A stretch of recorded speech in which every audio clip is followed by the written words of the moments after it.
What if the greatest civilization in human history was built to fail? Imagine a planet entirely swallowed by one endless city, streets stacked atop streets, towers reaching for the clouds, each floor pulsing with the lives of millions. This is Trantor, the capital of the first Galactic Empire, a world of unimaginable scale, a marvel of human ingenuity, and a trap. For 12,000 years, the Empire has spanned millions of star systems, its reach stretching across the spiral arms of the galaxy. Yet, in its very perfection lies its fatal flaw, the weight of a civilization too vast to sustain itself. From orbit, Trantor glows like a jewel against the blackness of space, a lattice of silver and gold threading between domes and towers. From the ground, the city seems infinite, a maze of metal, stone, and glass, where sunlight barely touches the lower tiers. The air hums with the cadence of industry, the low rumble of transport spires, the clamor of officials and clerks shuffling documents that govern worlds. Every decision, every law, every regulation spirals outward from this single heart, and yet this very centralization ensures that one misstep, one flaw can echo across the galaxy. It is easy to imagine Trantor as the pinnacle of civilization, a beacon of order, knowledge, and culture. Libraries stacked higher than cathedrals, art galleries preserving the imagination of millennia, laboratories where minds wrestle with the secrets of matter and mind alike. The Empire has amassed knowledge unparalleled in human history, catalogued in the vast archives that ring the capital like a protective halo. Encyclopedias are not mere books here. They are lifeblood, a record of everything, from the discovery of distant worlds to the rise and fall of minor planetary governors. Yet, for all its splendor, Trantor bears the first sign of decay. The corridors of power are choked with bureaucracy, the pulse of decision slowed by endless committees, councils, and advisors. Corruption seeps quietly, unnoticed at first, then inevitable, as each layer of government adds friction rather than facilitation. In the lower tiers, the citizens feel the inefficiencies firsthand: delays in essential services, shortages of food and energy, disputes unresolved for months or years. In the upper tiers, the aristocracy continues its ceremonies, unaware, or perhaps indifferent, to the cracks spreading beneath their feet. And yet, even as the empire stretches toward collapse, there exists a whisper of hope, a science that could shorten the darkness to come. Hari Seldon, a mathematician of unparalleled insight, has formulated a theory known as psychohistory, a predictive science that does not forecast individual lives, but the movements of entire populations. He sees what others cannot: the trajectory of civilizations, the cycles of rise and fall. Seldon predicts that without intervention, the first galactic empire will crumble, plunging humanity into 30,000 years of chaos. But with careful planning, with the creation of two foundations at opposite ends of the galaxy, that dark age might be reduced to a mere 1,000 years. The very existence of Seldon's plan raises a profound question. Can destiny be guided, or is it immutable? If an entire civilization can be steered like a ship across the currents of time, what does that mean for the lives of the individuals caught within it? Are the citizens of Trantor merely pieces on a chessboard, their fates written before they are even born? And yet, in the shadows of the city, anomalies exist, individuals whose actions might disrupt even the most precise predictions. The balance between fate and free will is delicate, and history waits silently to see which force will prevail. As we descend into the lower levels of Trantor, the scale of human endeavor becomes almost overwhelming. Endless markets stretch along streets that curve in impossible patterns, while the scent of spices, oil, and heated metal mixes in the air. Street vendors call to one another in languages from hundreds of worlds. Street performers, acrobats, and storytellers offer a glimpse of culture and tradition that survives despite the city's mechanical heartbeat. Yet for every marvel, There is tension, riots sparked by rationing errors, unrest among laborers, whispers of rebellion from outer sector governors. The city is alive, yet it is fragile.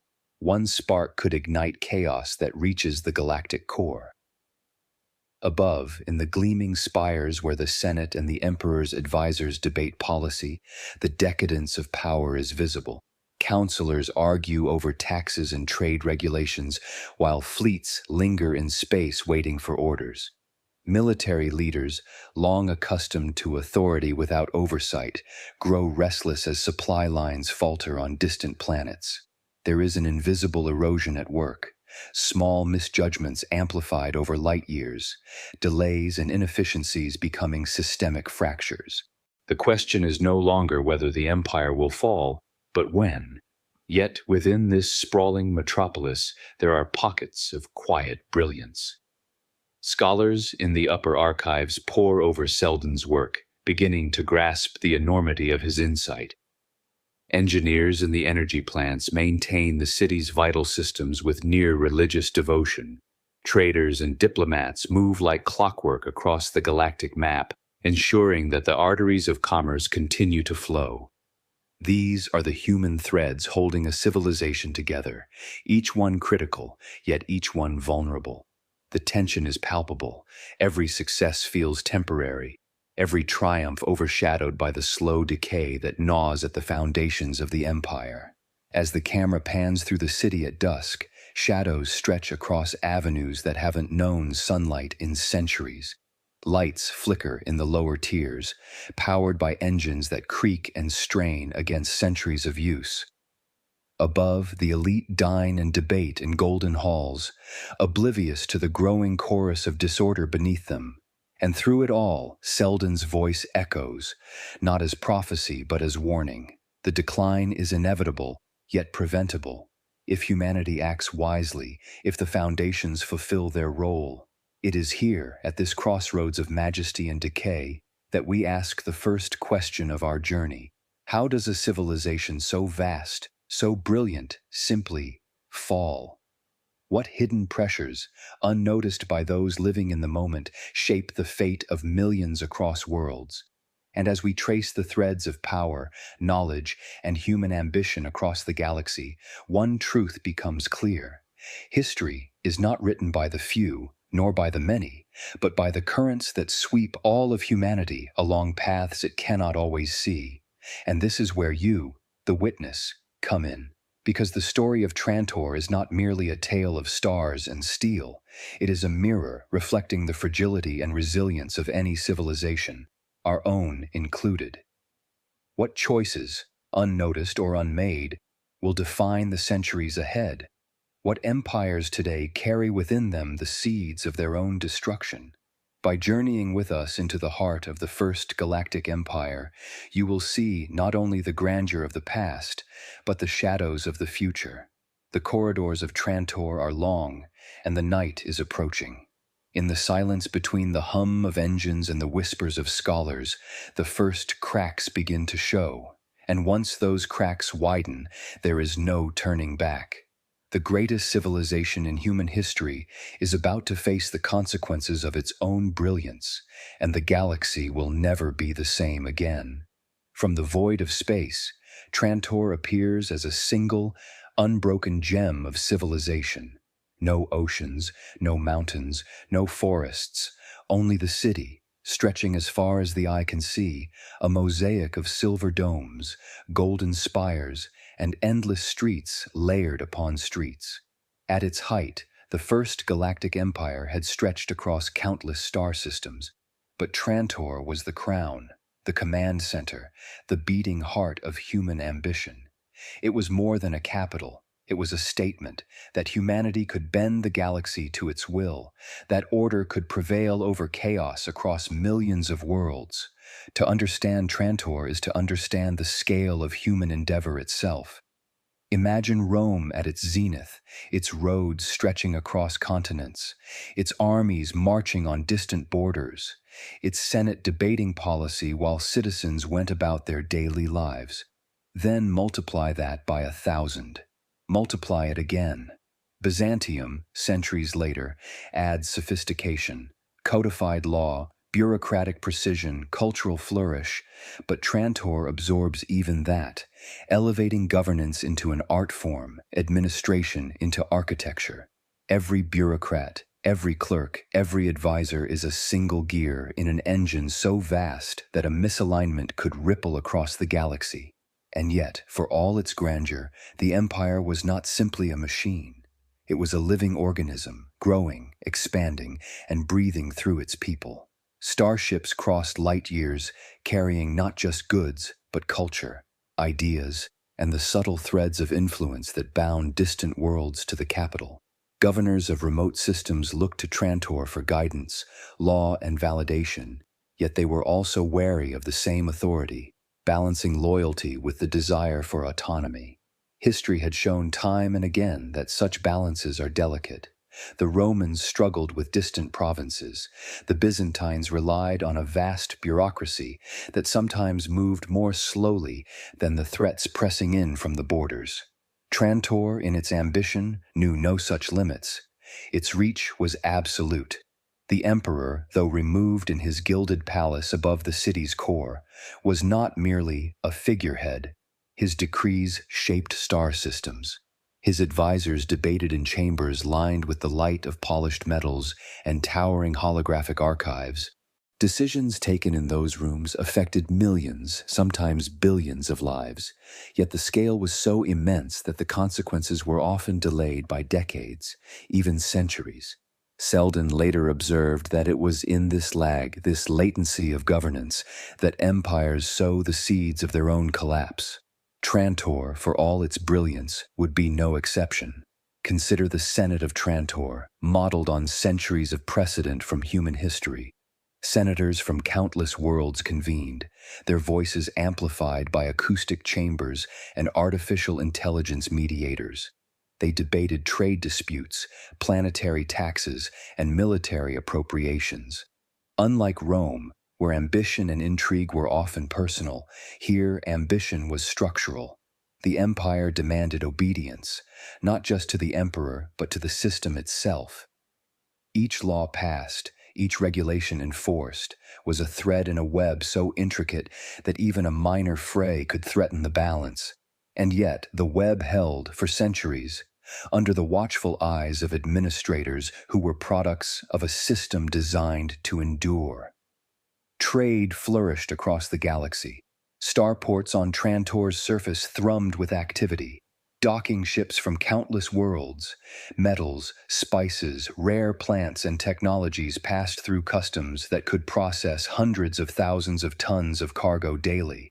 The streets beneath were alive with merchants, messengers, and laborers, all feeding the engine of empire. Communication was instantaneous by interstellar standards, data transmitted across light years within moments, rumors and policy alike, traveling at speeds that once would have seemed impossible. And yet, every connection was another dependency, every shipment a potential point of failure. In the heart of this marvel, the seeds of fragility were already taking root. Militarily, Trantor commanded the respect of the galaxy. Its fleets were unmatched in size, skill, and technology.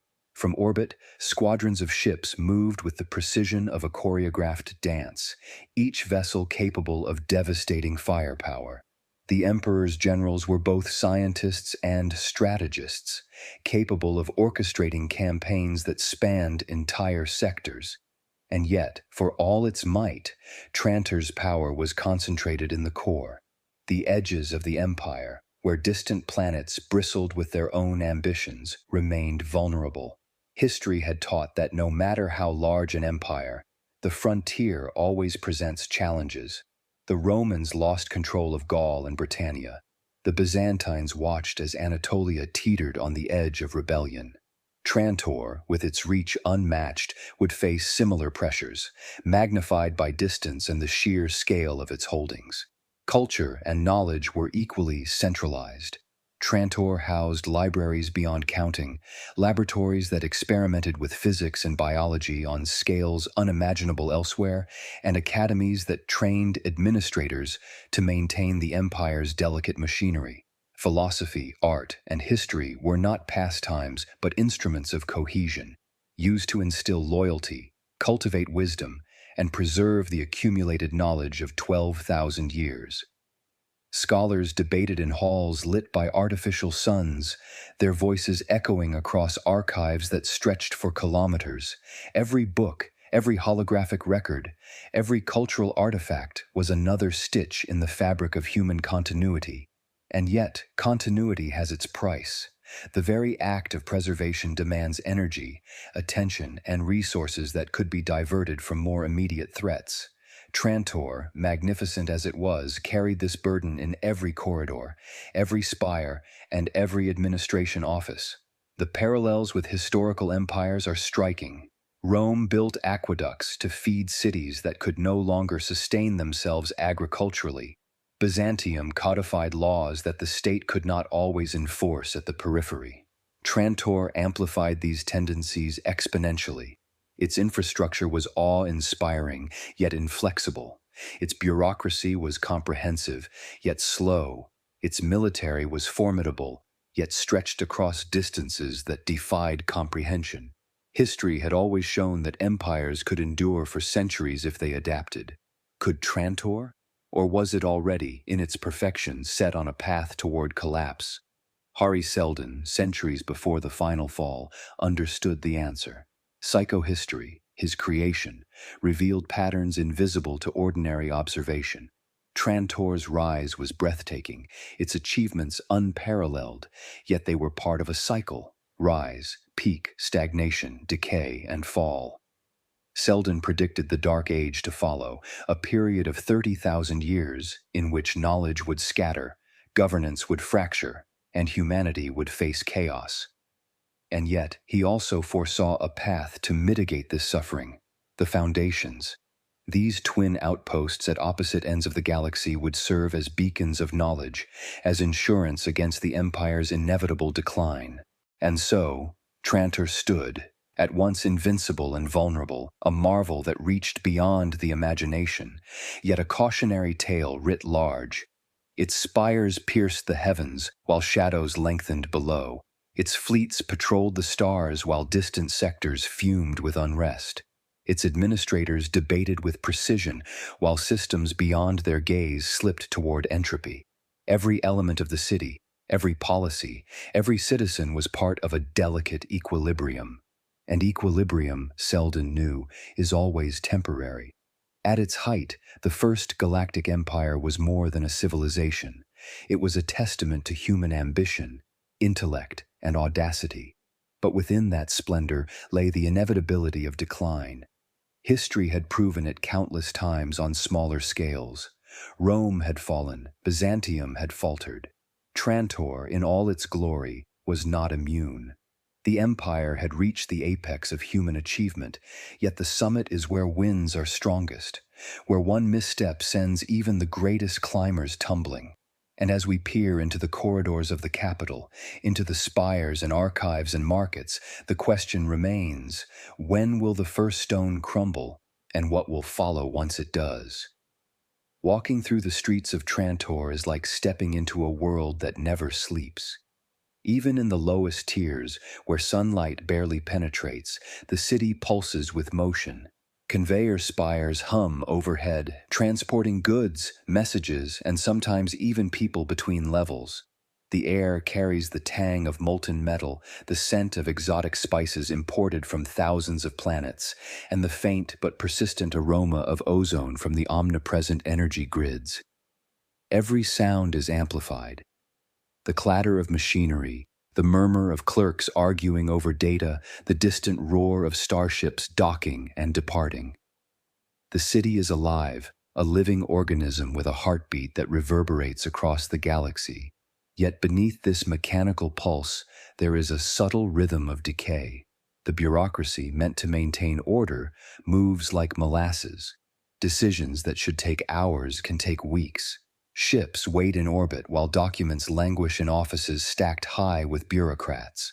The smell of burning oil sometimes mingles with the acrid stench of overused circuits, evidence of the empire's immense reliance on technology and labor to maintain its perfection. In the corridors of power, administrators shuffle papers with ritualized precision, unaware that every delay is another thread loosening in the tapestry of civilization. It is here, amid the constant motion and endless procedure, that one begins to feel the paradox of Trantor. The very scale of its perfection contains the seeds of its collapse. Every street, every spire, every archive has been built for durability, for continuity, for efficiency. But continuity has a cost. Energy consumed to maintain the lower levels drains resources that might have been invested in the outer systems. The very centralization that allows the empire to thrive also concentrates vulnerability. One miscalculation, one failure in a critical system could ripple outward, unseen, until it touches the lives of billions. Philosophically, this raises a question that has haunted civilizations for millennia. Is the decline of empires inevitable? The Romans believed in their destiny, Byzantium in their divine mandate, and yet both fell. Trantor, despite its brilliance, cannot escape the same forces. Entropy is not merely a physical law, it is a law of society. Complexity breeds fragility. The more sophisticated a civilization becomes, the harder it is to maintain, and the higher the spires, the further the shadows stretch. In Trantor, shadows are long indeed. In modern terms, one might compare Trantor to sprawling megacities on Earth, Tokyo, New York, Shanghai, where infrastructure strains under the weight of population, where technology connects but also isolates, and where a single failure in a transport grid or power network can cascade into chaos. Or consider today's tech monopolies, which wield control over information and communication across the globe. They are centralized, powerful, and efficient, but also fragile. A flaw in their design, a misjudged algorithm, or a lapse in governance can have consequences that reverberate across continents. Trantor is a lesson in scale amplified. The larger the organism, the more dramatic the potential failure. Walking through the bureaucracy of Trantor is like walking through a forest of corridors and offices that seem infinite. Clerks in muted robes stamp, file, and cross-reference data at a pace dictated by millennia of habit. The scent of ink and paper mingles with the subtle chemical tang of automated filing machines. Everywhere, screens flicker with interstellar maps, trade data, and population reports. The visual chaos is hypnotic. Thousands of offices stacked upon one another, each a node in a network spanning light years. The hum of machinery, the shuffle of feet, the whisper of air moving through ventilation channels. It is as much a symphony as it is a warning. Philosophy is embedded in these halls, not in abstract debate alone, but in practice. Trantor embodies a question older than the stars themselves. Can civilization anticipate and control its own fate, or are humans merely passengers on a trajectory set long before they understood the path? Hari Seldon believed in a deterministic framework for societies, psychohistory, but even he acknowledged the presence of anomalies, unpredictable individuals whose actions could alter the course of history.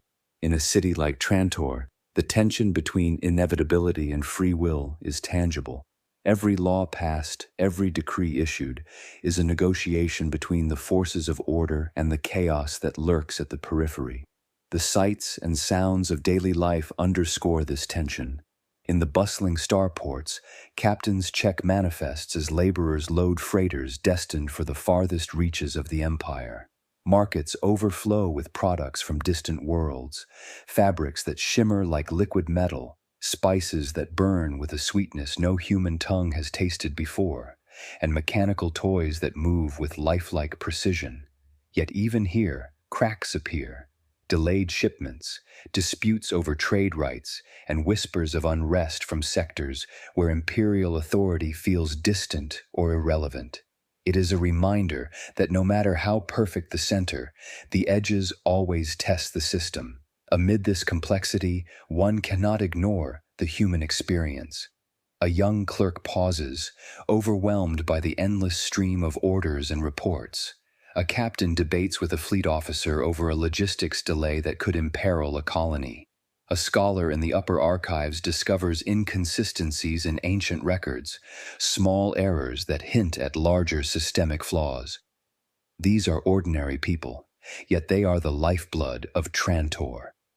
And they are fragile, like the city itself. The hum of machinery cannot compensate for human fatigue. The precision of administration cannot replace judgment, and the brilliance of knowledge cannot prevent miscalculation. The philosophical reflection deepens when one considers the scale of time. Trantor has existed for centuries, yet the span of its peak is fleeting in galactic terms. Millennia of planning and construction, of knowledge accumulated and preserved, are vulnerable to the choices of a few or the failure of a single critical system. It is here that psychohistory reveals its genius. While individuals are unpredictable, masses are not. The city may falter, leaders may stumble, but the flow of civilization, when understood statistically, follows a pattern.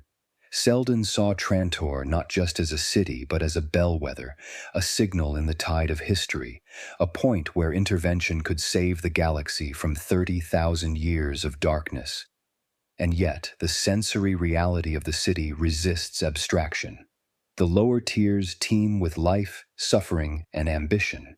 In the markets, the smell of roasting meats competes with smoke from malfunctioning generators. Street performers entertain children whose parents labor in factories or offices, trading smiles for fleeting relief from monotony. The upper tiers shimmer with artificial suns, art galleries, and concert halls, where elites enjoy music that echoes centuries of culture. The contrast is stark, almost violent: wealth and poverty, order and chaos, knowledge and ignorance coexisting in a single impossible city. Trantor is also a city of anomalies. Individuals who defy predictions, rebels who challenge the system, and rare geniuses who innovate in ways that disrupt standard procedures, all exist within the broader flow of history. These outliers are dangerous and necessary, proof that no deterministic model can ever account for every variable. Even psychohistory must allow for uncertainty. And it is this uncertainty that keeps the tension taut, like a string vibrating with potential energy. One wrong note, one unanticipated choice, and the empire could tumble faster than anyone imagines. The modern parallel is clear. In an age of global networks, megacities, and tech monopolies, we too navigate a system of immense scale and fragility. A single cyber attack, economic collapse, or political failure can propagate faster than any government can respond. Trantor's lessons echo in our own world. Efficiency comes at the cost of resilience, scale amplifies vulnerability, and perfection contains its own fragility. Watching Trantor is like peering into a mirror, reflecting both human ingenuity and the peril of hubris. As the day ends on Trantor, the city lights flare, and shadows stretch across infinite streets. The hum of the machinery continues, unbroken, as if the city itself is unaware of the fractures growing beneath its surface. In these corridors, the pulse of bureaucracy beats steadily, yet the rhythm carries the undertone of tension, of imbalance, of a system approaching its breaking point. Every decision, every delay, every unnoticed flaw is a note in a symphony that may one day crescendo into chaos. The philosophical question lingers as the camera sweeps over the city at night. Can any civilization of such scale survive indefinitely? Or is the grandeur of Trantor, magnificent though it may be, destined to crumble under its own weight? The answer lies not in the structures, not in the fleets, not in the laws, but in the interplay of human choices, the patterns of history, and the anomalies that defy prediction. Trantor is more than a city. It is a living lesson in inevitability, a cautionary tale writ across the stars. In the lower tiers of Trantor, a young clerk named Arden moves through the labyrinth of offices and filing chambers. His robes are threadbare, his fingers ink-stained, his eyes red from hours of scanning records and reconciling trade manifests. Around him, machines hum and whir, spitting out endless reams of data. Arden is only a small part of the machinery of empire, yet in his hands lie decisions that ripple far beyond the walls of his office. A misfiled shipment today could mean famine on a distant colony months from now. A clerical error, unnoticed, could ripple across thousands of star systems before anyone realizes. And as he stamps one last set of papers, he feels it, the undercurrent of pressure, the weight of a civilization stretching beyond its ability to sustain itself. Higher above, in the gleaming administrative spires, Governor Preem Palver pores over a holographic map of the galaxy. Each star system, each colony, is represented by a node glowing softly in the dim light. Lines connect trade routes and fleet deployments, a complex web of dependencies. Palver's eyes narrow at a cluster of red nodes, the outer worlds where loyalty has begun to waver. Reports indicate delayed shipments, unrest in planetary sectors, and rumors of dissent among local leaders. The numbers are small, almost insignificant, but Palver knows that in Trantor, even small anomalies can amplify into catastrophe. One misjudged decision, and months of careful governance could unravel like a poorly woven tapestry. Meanwhile, engineers in the energy plants work tirelessly to maintain the city's power grids. Each generator hums like a living organism, its output feeding millions of lives above and below. They smell the tang of ozone, hear the roar of turbines, feel the vibrations of massive machinery under their boots. Every bolt tightened, every calibration made, is a defense against collapse. They are aware, too, that one failure could cascade, knocking out life support in the lower tiers or halting data transmissions that govern fleets across light years. Their work is invisible to most, yet it sustains the heartbeat of the empire. In the courts of the upper tiers, nobles debate policy with ceremonial precision. They sip spiced beverages from delicate cups, voices polite but edged with tension. Trade disputes, tax levies, fleet assignments, all pass through these chambers. The debates are intellectual exercises, a dance of rhetoric and influence, yet behind the civility lies a deeper anxiety. Each noble understands that the city's stability is precarious, that the empire's outward power masks internal vulnerability. The perfect order they uphold is like a crystal, brilliant but brittle. Among these layers of society, whispers begin to circulate. Stories of ships lost, of communications delayed, of outer worlds ignoring directives from the core. Some dismiss these as routine, but others sense something more. A clerk passing through the hallways overhears a conversation between advisors. The projections don't account for these deviations. We may be on the verge of the first major crisis. The phrase is fleeting, almost casual, but it hangs in the air like smoke, signaling the first fracture in the empire's facade. In the crowded markets of the lower tiers, traders and citizens navigate the bustling chaos. Spices from distant planets fill the air with pungent heat. Fabrics shimmer in the artificial sunlight.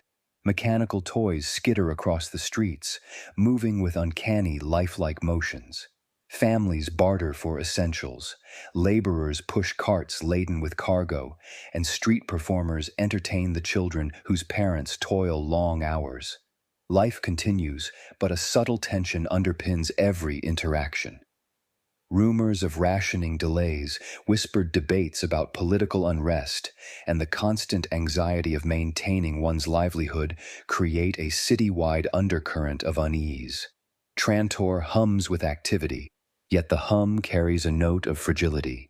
In a dimly lit archive chamber, a scholar named Ebling Miss pores over the ancient records of trade and governance. He notices discrepancies in shipment logs, minor errors that suggest larger systemic failures. His pulse quickens as he begins to trace the pattern. Outer worlds no longer aligning with imperial directives, fleets arriving late or in disarray, taxes uncollected. He knows that these deviations, small as they seem, are the first indicators of a Seldon crisis. If unaddressed, this flashpoint could spiral into a destabilizing event that threatens both commerce and authority. Miss understands that he is witnessing history bending, that the Empire's perfect order is not immutable. Above him, fleet commanders monitor interstellar traffic, the war rooms alive with projections and simulations. Drones relay updates from distant systems, holographic displays map trade routes, and officers debate strategies to reinforce compliance. Yet even here, uncertainty lingers. A minor rebellion on a peripheral planet, a delayed convoy, or an unanticipated natural disaster could amplify into a crisis far larger than any single commander can contain. The weight of responsibility presses upon them as it presses upon every citizen of Trantor, and even the most minor misstep could initiate a chain reaction with galactic consequences. Back in the administrative corridors, Arden, exhausted but alert, catches a memo from a senior advisor. Potential disruption in the outer systems requires immediate recalibration. The clerk realizes that this is no routine adjustment. The Empire is beginning to feel the strain of its own weight. Every document he stamps, every report he forwards, is part of a system on the edge. And as he pauses to glance at the vast network of offices extending beyond the horizon, he senses that the cracks are no longer theoretical. They are tangible, moving through the city like an invisible current. Meanwhile, Governor Preem Palver convenes an emergency council. Holograms flicker with updates from rebellious sectors. Messages arrive from traders, reporting that supply lines are faltering. Even the fleets are stretched thin, unable to enforce imperial authority across such distances with certainty. Palver realizes the first Seldon crisis is approaching, a flashpoint that demands a single, precise solution. Too early, too late, or misapplied, and the consequences could cascade across the galaxy. And yet, at this stage, the Empire remains unaware. For most citizens, life continues as usual, unaware that history is quietly bending toward a critical turning point. The human dimension of Trantor is what makes the impending crisis both urgent and relatable.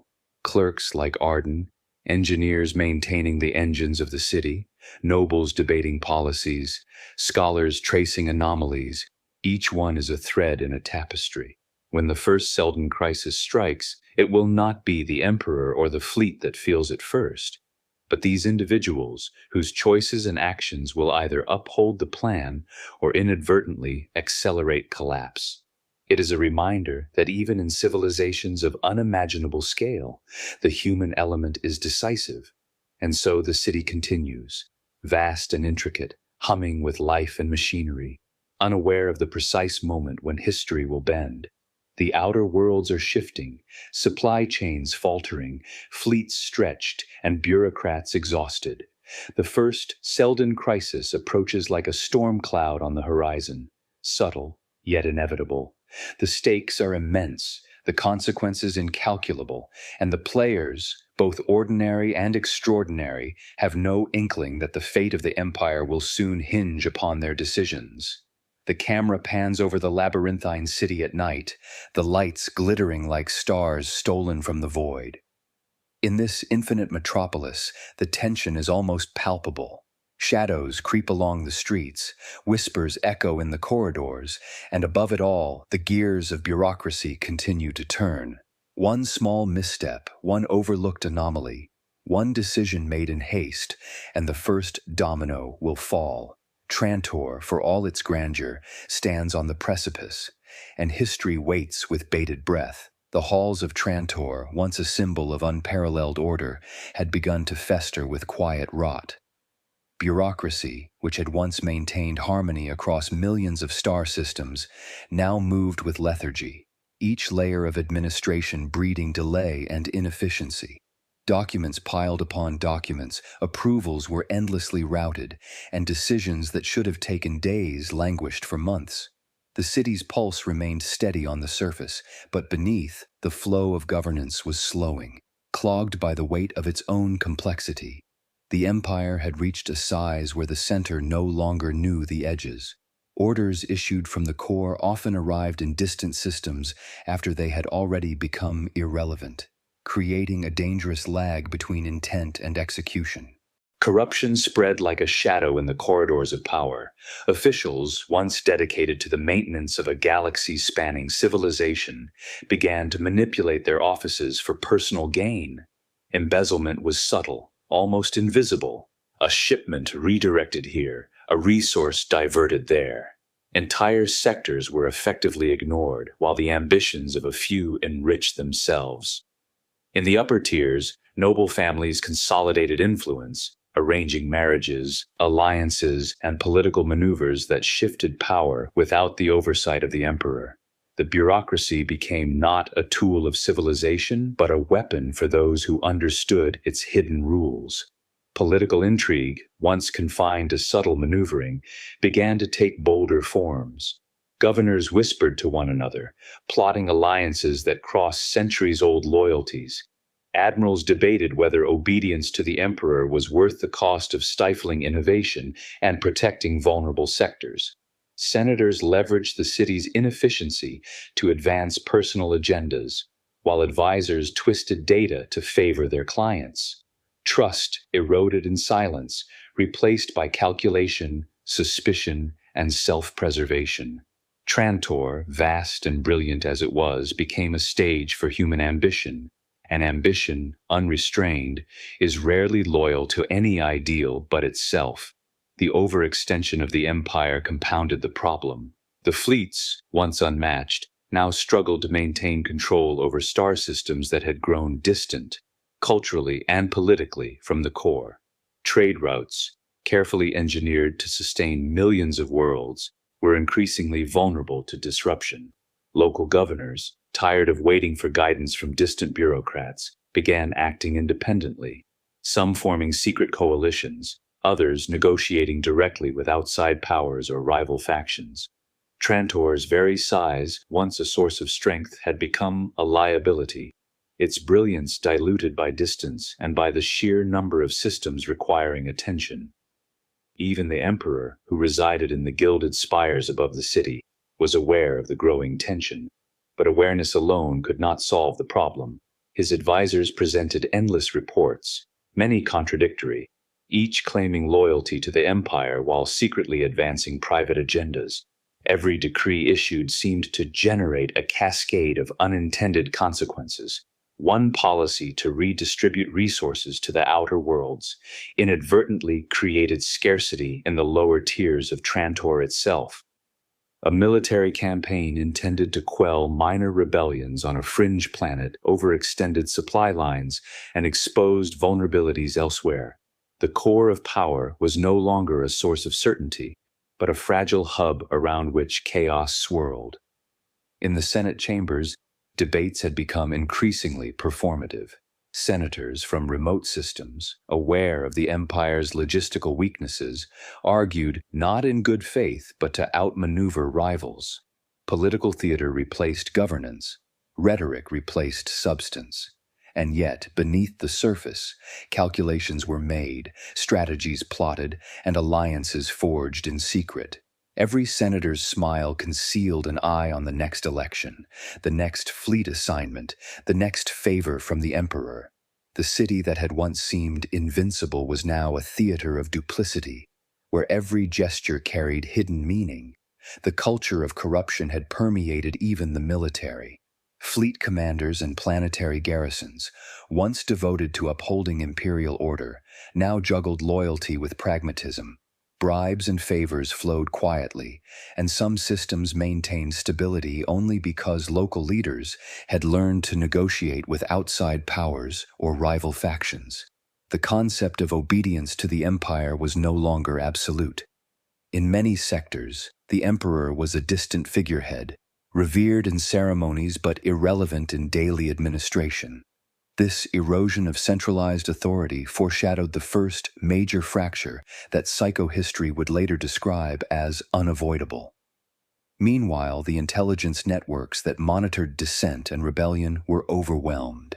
Signals from outer sectors arrived too late, corrupted or misinterpreted by layers of bureaucracy. Spies, once carefully trained and disciplined, were now scattered, their loyalty often purchased rather than earned. In some cases, double agents served multiple factions, reporting contradictory information that confused even the most experienced analysts. In a city of such scale, secrecy became both a tool and a vulnerability, and the first signs of the shadows within were impossible to ignore. The sprawling urban landscape mirrored the moral decay above. In the lower tiers, citizens navigated streets, teeming with life and commerce, but the hum of engines and machines masked the anxiety beneath. Workers in factories whispered of delayed shipments, ration shortages, and unusual orders from administrators whose authority seemed increasingly arbitrary. Merchants questioned the reliability of trade routes that had functioned for centuries. Even the social rituals that maintained cohesion, the festivals, markets, and communal gatherings, carried the tension of uncertainty. The city, vibrant and glittering, was under strain. And strain, once unnoticed, accumulates into fracture. Some sectors of Trantor attempted to adapt.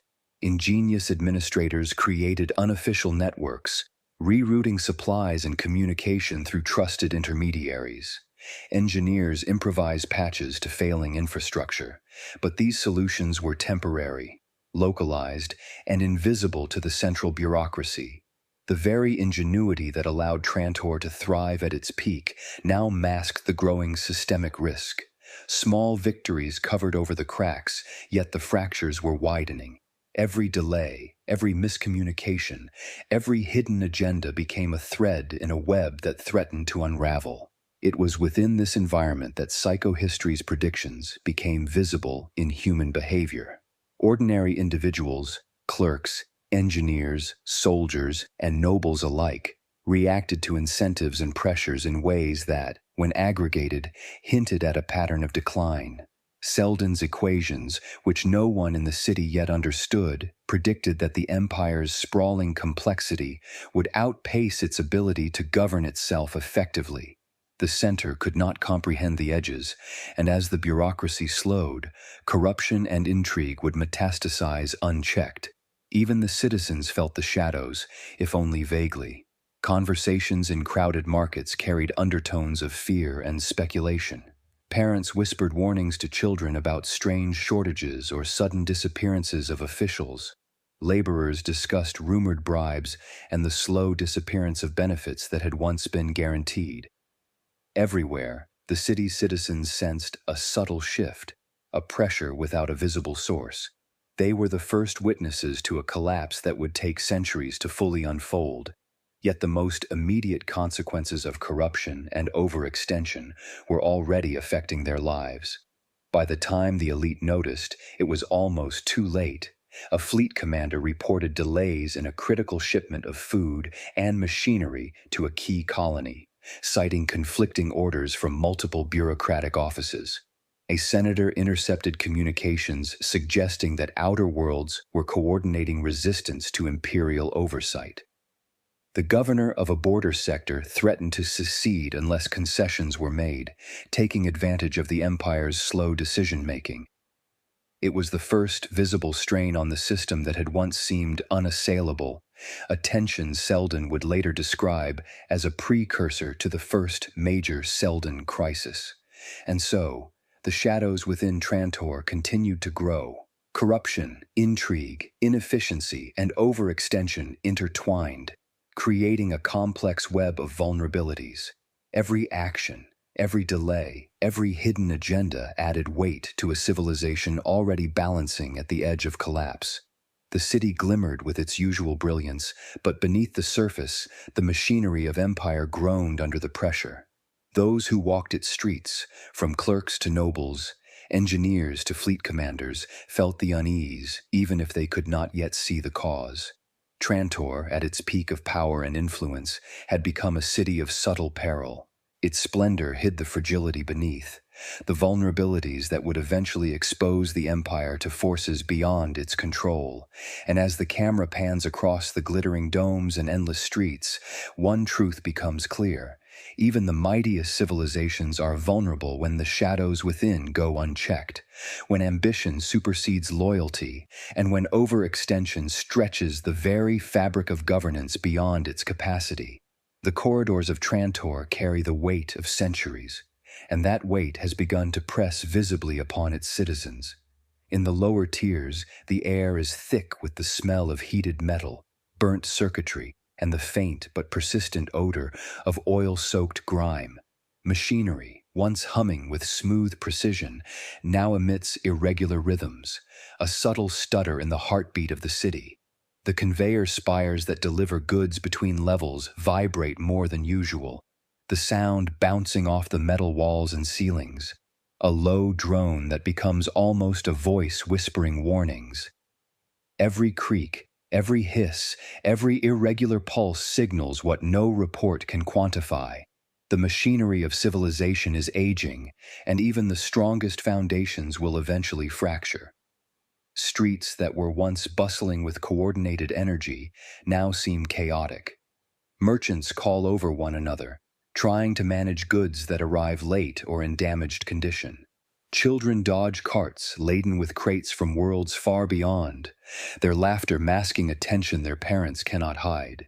The scent of exotic spices mixes with the acrid smoke of malfunctioning power plants, creating a sensory collage that is both intoxicating and unsettling.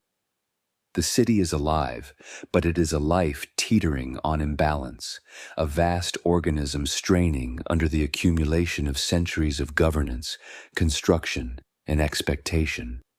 In the upper tiers, the signs of decay are subtler, but no less real.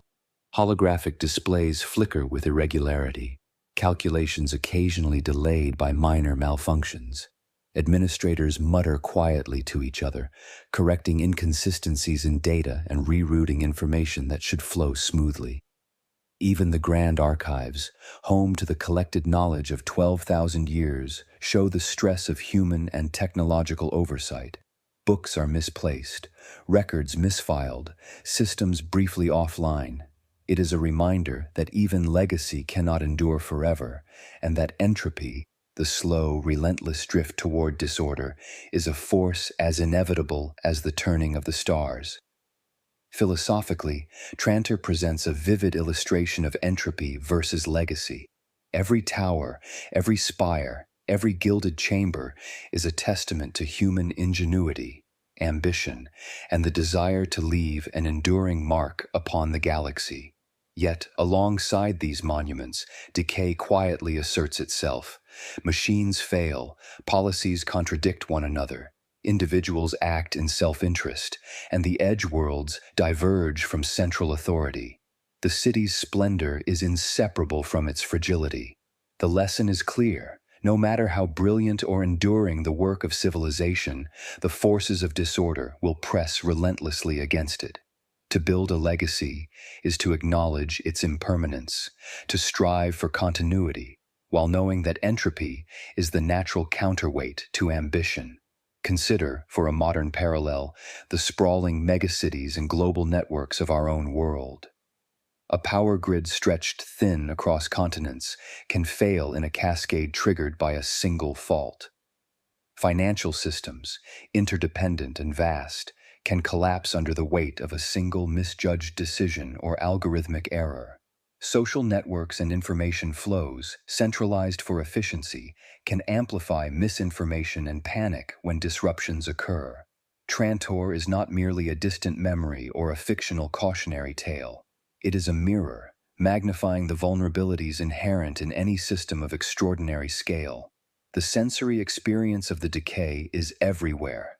In the factories of the lower tiers, sparks fly from malfunctioning welding machines. The smell of molten metal mingling with burning insulation. Workers adjust with practiced care, aware that a single error could shut down a production line feeding colonies hundreds of light years away. In the markets, citizens notice delayed deliveries or spoilage in goods that once arrived with flawless regularity. Even in the residential corridors, faint tremors from overloaded transport systems rattle windows and door frames, a constant reminder that the city is no longer perfectly balanced. Auditory signals, often unnoticed, tell the same story. The hum of energy grids is punctuated by static. The rush of automated vehicles stutters intermittently, and distant alarms occasionally flare, signaling minor failures that hint at larger systemic issues. Every sound, every vibration, every sensory irregularity becomes a signal in the living city, a subtle alarm announcing that the mechanisms maintaining 12,000 years of order are fraying. The citizens, while adept at adaptation, feel the tension like a low-grade anxiety threading through their daily routines. This decay extends to the human element as well. Clerks are exhausted from correcting the errors of others. Engineers work longer hours to patch systems beyond their intended lifespan. Advisors and bureaucrats whisper rumors and half-truths in the halls of power, unsure whom to trust, unsure if they can trust themselves. Loyalty begins to waver, ambition and fear intertwining. These are not grand rebellions, not yet, but the first tremors of social instability that psychohistory identifies long before the general populace perceives them. Philosophically, the city teaches an uncomfortable truth. The pursuit of permanence, of enduring legacy, is inherently at odds with the natural drift toward disorder.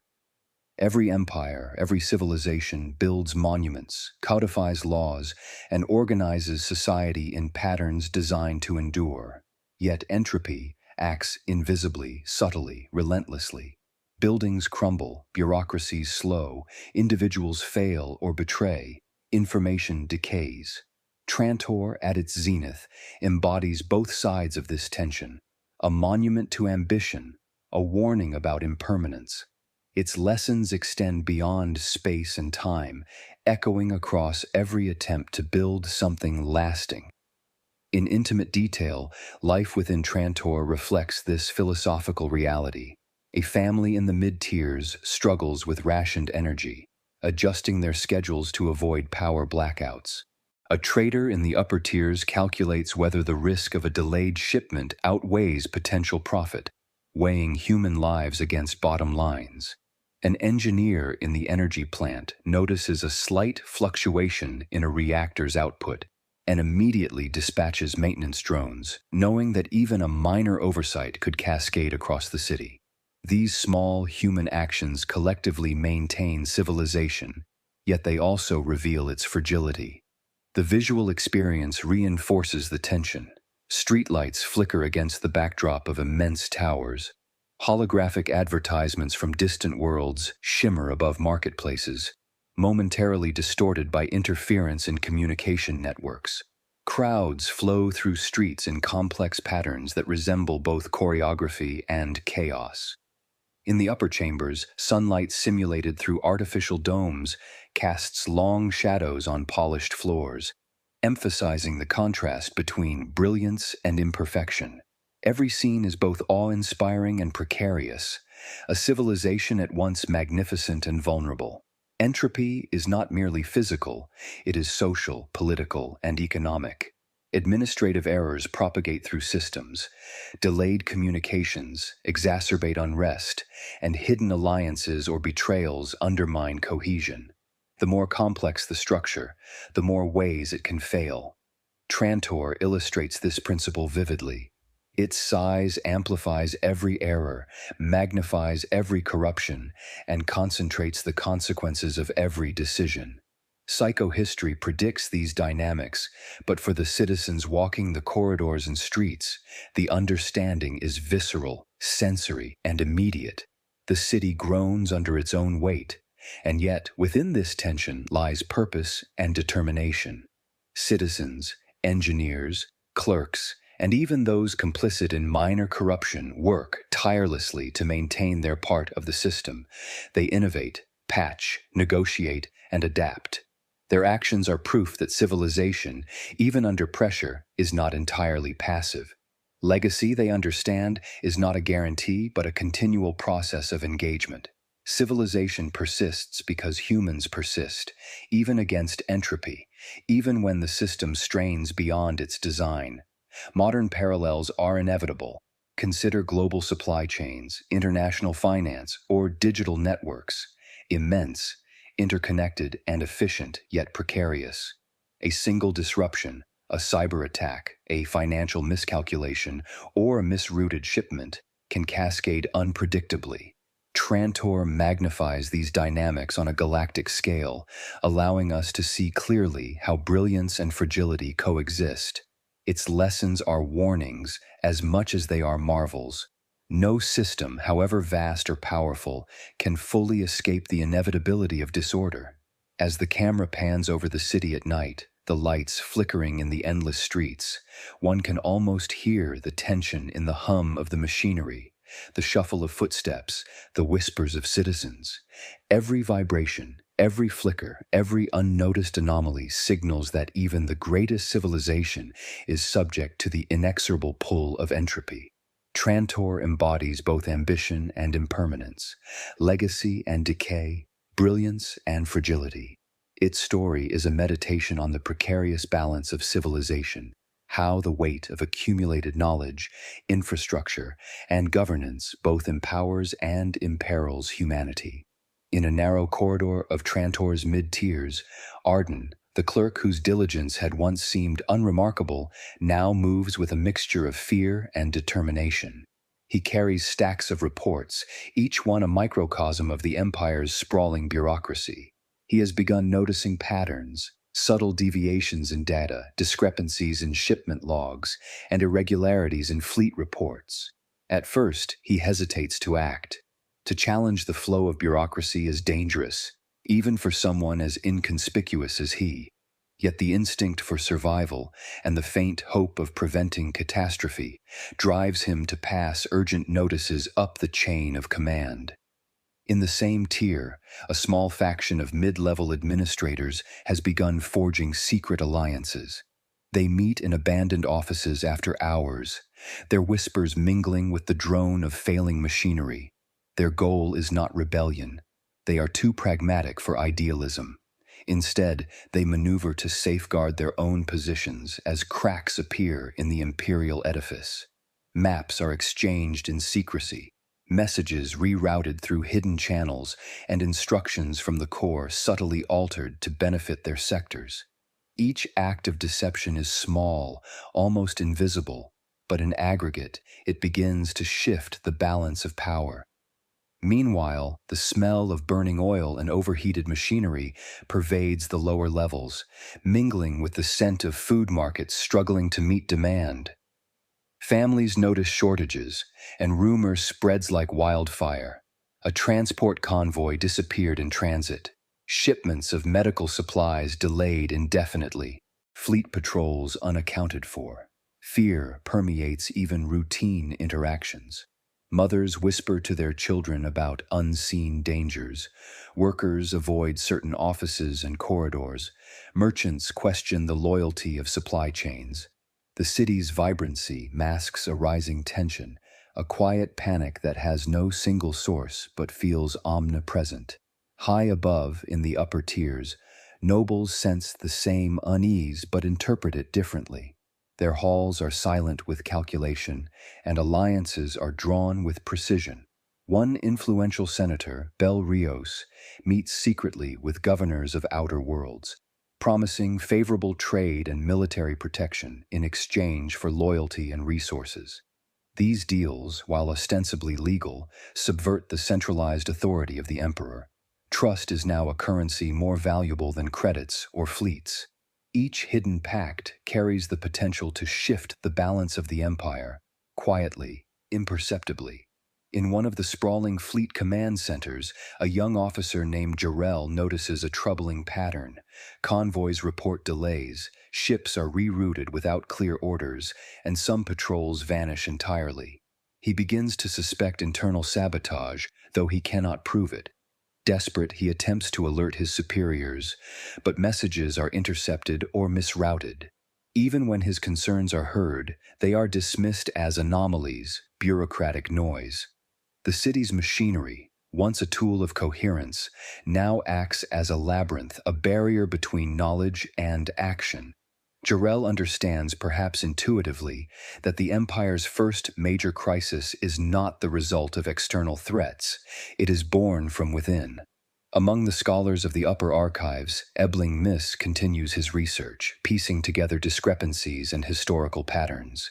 He begins connecting the anomalies across sectors, the late shipments, the subtle corruption, the secret alliances, the growing unrest. Each thread hints at a larger tapestry of instability. He senses that psychohistory, if correctly applied, would predict a crisis on the horizon. Yet even he is limited by the opacity of the system. Information moves too slowly. Data is incomplete. Human unpredictability introduces noise. Still, Miss works tirelessly, a lone mind seeking clarity amid the growing chaos. Back in the lower tiers, street-level citizens react instinctively to the fractures above. Laborers demand higher wages as delayed supplies strain their livelihoods. Traders hoard scarce resources, raising prices and exacerbating anxiety.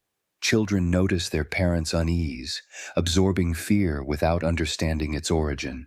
The city, for all its grandeur, is beginning to feel the psychological weight of uncertainty.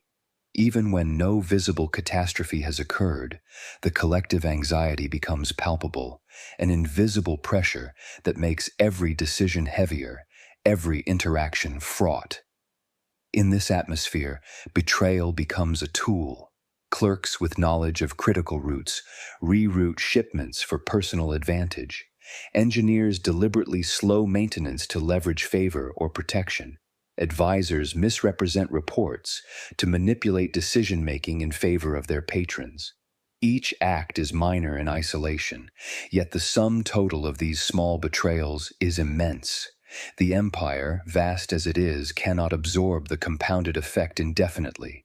Trantor's shining spires hide these fissures, yet the structure quivers under the weight of human ambition and fear. And then the first visible blow lands. A major transport hub in the mid-outer sector, responsible for supplying dozens of colonies, experiences simultaneous failures in both automation and human oversight. Convoys are lost, shipments of vital resources delayed indefinitely, and fleets fail to respond in time. Panic spreads through the affected colonies, and the ripple reaches Trantor.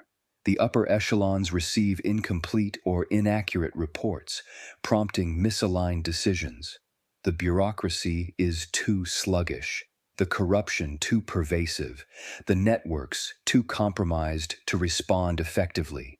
For the first time in centuries, the Empire's fragility becomes undeniable. Across the city, the human response is immediate and disjointed. Arden works feverishly to reroute messages and repair clerical errors, aware that each correction may be too little, too late. Jor-El, the fleet officer, coordinates with scattered patrols to contain the disruption, only to find that half the forces are misinformed or unresponsive. Bel Rios's alliances reveal cracks as promises conflict with reality, sparking tension between loyalists and opportunists. Fear, ambition, and desperation collide, and the population begins to sense the magnitude of the crisis. Even in the grand halls of the Emperor, the impact is felt. Advisors deliver reports of colonies in revolt, fleets unaccounted for, and trade networks paralyzed. Courtiers whisper of failures that cannot be undone, and for the first time, the illusion of omnipotence falters. The vast machinery of government, perfected over millennia, cannot adapt fast enough to the compounded effects of human error, corruption, and systemic fragility. The Empire, brilliant and eternal in theory, reveals itself as human and fallible in practice. On the streets, fear manifests in everyday behavior. Merchants hesitate to sell, workers slow production, families hoard resources, and rumor multiplies into panic. Even in moments of routine, The populace is acutely aware of instability. What was once unseen, the shadows within, is now tangible, visible in trembling hands, in whispered warnings, in hurried and desperate measures. Trantor, for all its splendor, stands exposed, a civilization cracking under the weight of its own complexity. By nightfall, the full scale of the first blow is evident. Convoys remain lost, sectors are disconnected, fleets idle, and colonies struggle without essential supplies. The human stories, clerks scrambling, engineers improvising, nobles maneuvering, citizens panicking, compose a mosaic of fear and survival. The first Seldon crisis is no longer theoretical. It is unfolding in real time. Psychohistory predicted this moment. The empire cannot endure indefinitely without precise, deliberate intervention. Yet hope, however fragile, persists. Arden continues his work, patching gaps where he can. Jarrell coordinates what forces remain. Scholars like Miss trace the patterns, seeking solutions. And somewhere in the upper tiers, leaders of influence calculate moves that could stabilize the system, or, if mismanaged, accelerate collapse. The tension is exquisite. One misstep could topple trillions of lives. One decisive action could preserve centuries of accumulated knowledge. The galaxy holds its breath as Trantor teeters on the edge. The camera pans over the city at midnight. Lights flickering, streets nearly empty, air vibrating with uncertainty. The hum of machinery is uneven. The whispers of citizens echo through empty corridors, and the shadows of corruption stretch across every level. Trantor's brilliance is undeniable, yet its fragility is undeniable as well. The first major blow has struck, not from external invasion, but from within. Bureaucracy, corruption, secrecy, and ambition converging to expose the limits of centralized power. And in this moment, the question arises, haunting and profound. Can the empire recover, or has the first domino fallen, signaling a chain of events that will sweep across the galaxy, altering history itself? Trantor, for all its grandeur, is no longer invulnerable. The outer rim worlds of the Galactic Empire had always existed at a delicate distance from Trantor's central authority. Generations of oversight from the core had maintained order largely through bureaucratic inertia and military presence.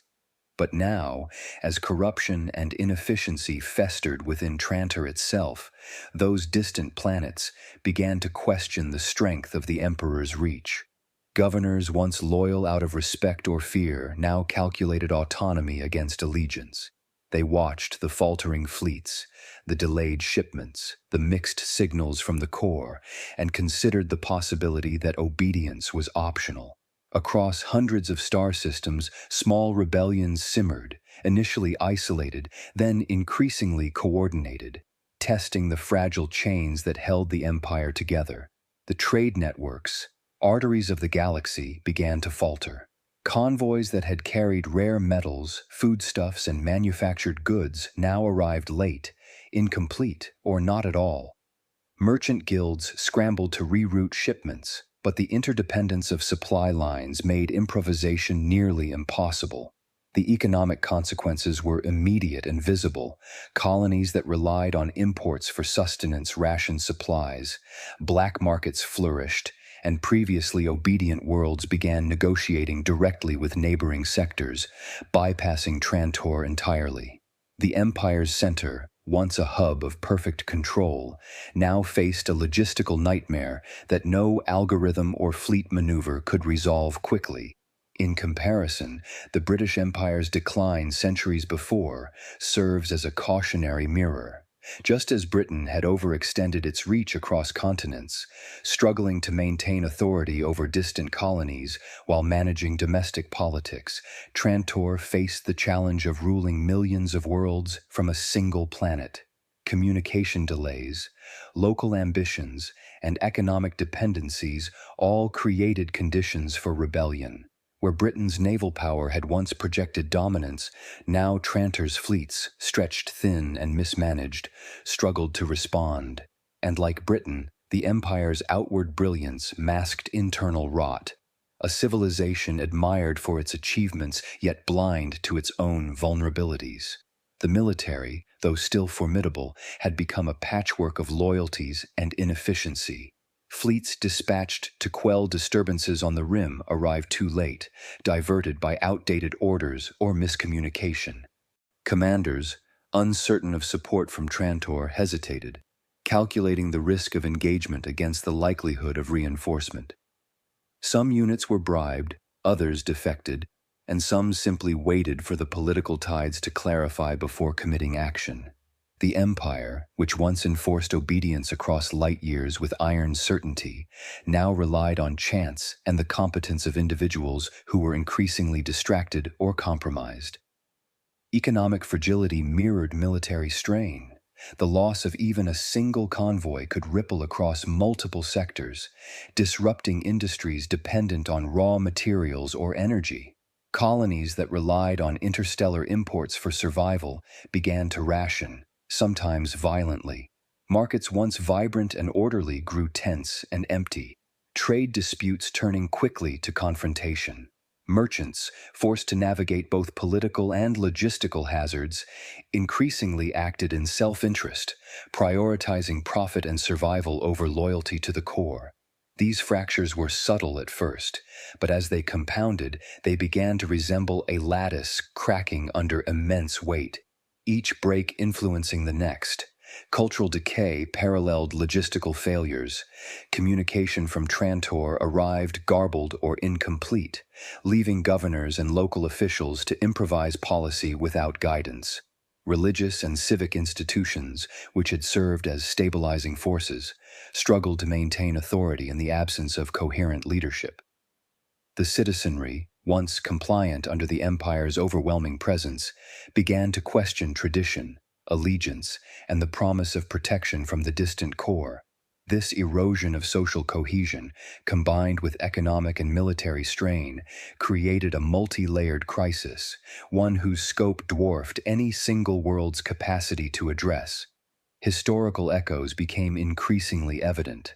Like the British Empire, which had faced the cost of overextension in India, Africa, and the Americas, the First Galactic Empire could not physically or administratively enforce uniform control across millions of worlds. Local leaders adapted, exploiting gaps in enforcement and governance. Some negotiated favorable trade agreements directly with each other, bypassing the core entirely, while others covertly supported minor rebellions to test imperial response. Trantor, enormous and capable as it seemed, had become overextended, revealing the same systemic vulnerabilities that had plagued other great civilizations before it. On Trantor itself, the effects of these outer ripples began to be felt in tangible ways. Administrative offices overflowed with delayed reports, fleet command centers buzzed with conflicting orders, and bureaucrats scrambled to reconcile information that no longer aligned. Corruption intensified, as opportunistic officials intercepted or manipulated communication between the core and outer systems. The Empire's weight, once distributed evenly across its bureaucratic and military structures, now pressed unevenly, bending toward instability. In both the corridors of power and the streets of the city, the sense of tension was palpable. Even the perception of the Empire's invincibility had begun to falter. Traders in the mid-tier levels whispered of colonies now operating independently. Fleet officers admitted privately that they could no longer guarantee rapid response. Governors spoke in hushed tones about preparing for the possibility that Trantor's central authority might no longer be absolute. These private doubts, once negligible, began to influence decision-making, further weakening the Empire's capacity to project power. The combination of military strain, economic disruption, and political calculation created a feedback loop. Every hesitation invited rebellion. Every gap in logistics undermined trust, and every opportunistic act accelerated instability. The visual and symbolic impact of the Empire's overextension was striking.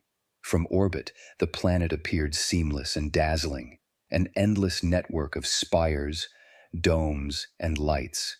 Yet on the surface the cracks were visible, sections of infrastructure unmaintained, neighborhoods dependent on delayed supplies, districts where machinery groaned under stress. In the outer sectors, colonies once vibrant now reported rationing, civil unrest, and subtle insubordination. The contrast between the core's perceived perfection and the edge world's vulnerability highlighted a fundamental truth. A civilization may appear eternal only from the vantage of its center, and the deeper one probes, the more fragility becomes evident. Amid these stresses, the first signs of the galaxy reacting to human ambition and fallibility become clear. Governors weigh the benefits of rebellion against loyalty. Military commanders hedge their actions with uncertainty.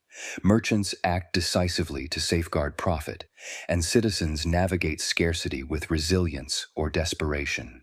The collective behavior of millions, when aggregated across countless systems, reveals patterns that psychohistory had long predicted.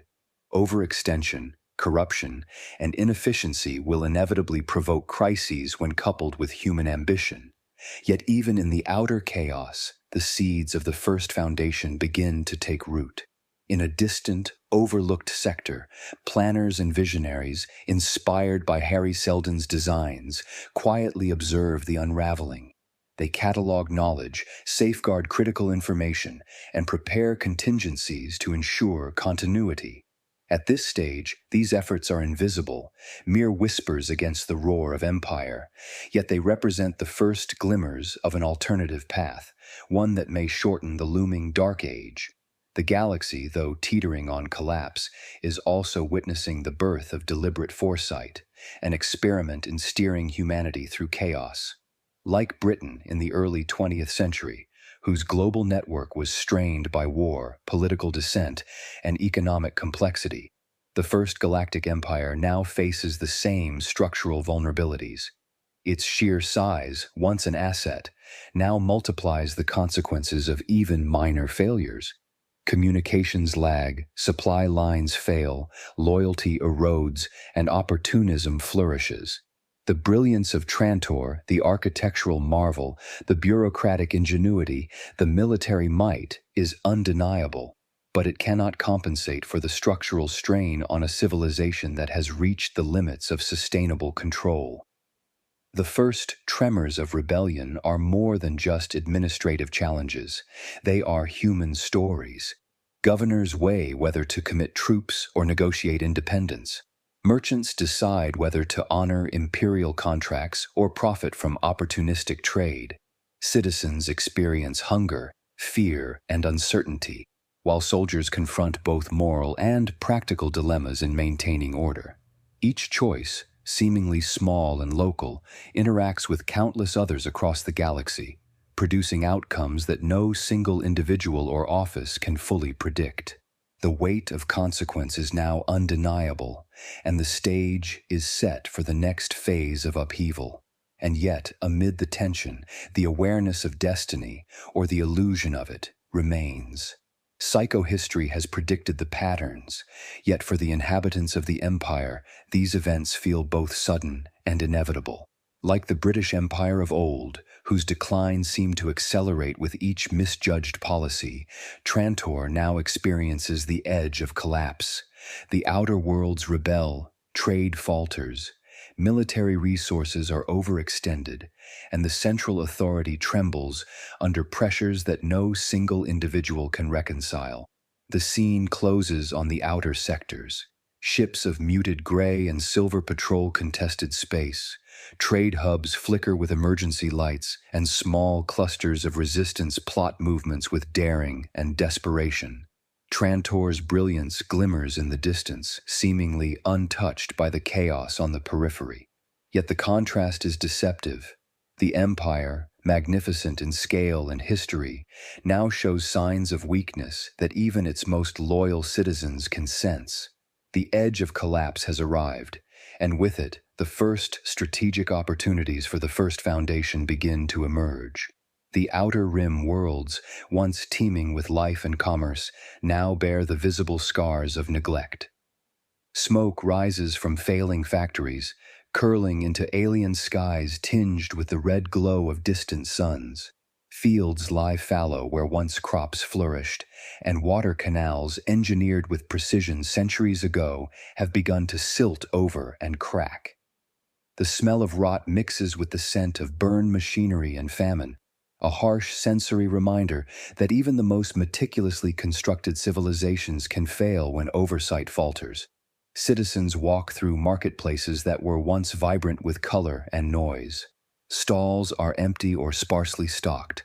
Merchants gesture toward invisible inventories, their voices hushed, carrying the tension of scarcity. The once predictable rhythms of daily life have been replaced by improvisation, hesitation, and fear. Famine is subtle at first, whispered in the margins of conversation. Children ask for food that does not arrive. Parents ration meals more strictly than usual. Grain stores are guarded like treasures. Lines at bakeries stretch into streets, and even the hum of automated supply drones falters under unexpected demand. Hunger has a way of revealing the fragility of systems, long thought unassailable.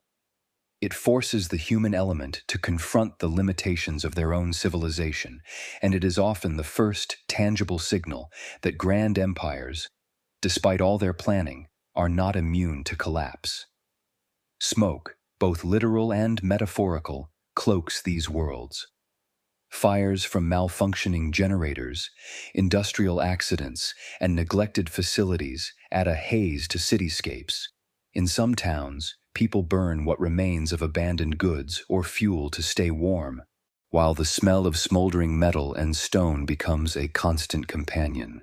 It is a sensory indicator of entropy, the slow, unstoppable drift toward disorder. Trantor's engineers, thousands of light-years away, may issue orders to contain these issues, but the reality on the ground moves faster than bureaucracy can respond. The smoke serves as a signal, visible to all. The structures that maintain life, trade, and authority are under strain. Silenced marketplaces are perhaps the most telling sign of human awareness of instability. Where once music, laughter, and bartering filled every corner, now only whispers and muted movement persist. Merchants avoid eye contact, citizens keep their hands close to their wares, and haggling becomes tense and perfunctory. Social rituals designed to reinforce cohesion, the exchange of greetings, the sharing of news, communal celebrations, fade as fear spreads.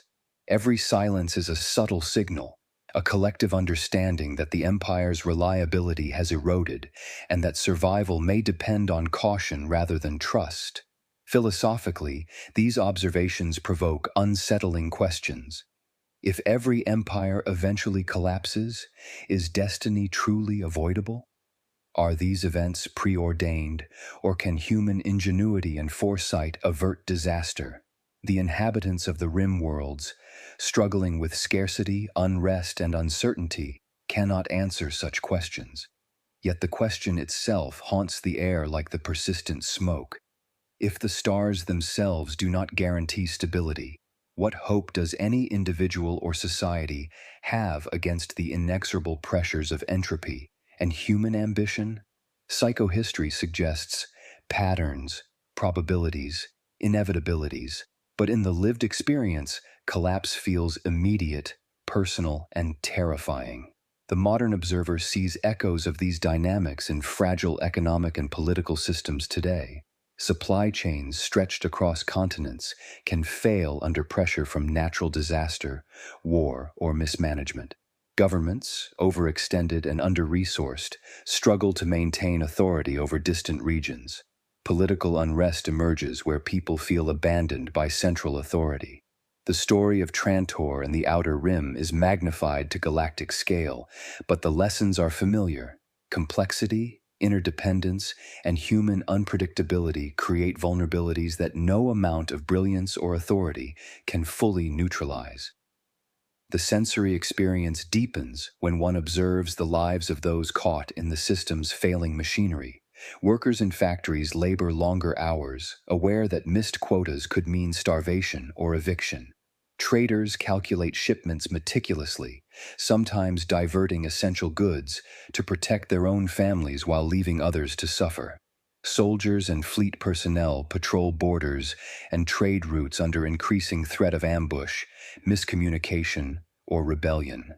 The sounds of these worlds, the hum of faltering machines, the murmur of worried crowds, the distant clash of conflict, compose a symphony of unease, each note a warning that the Empire's authority is fraying.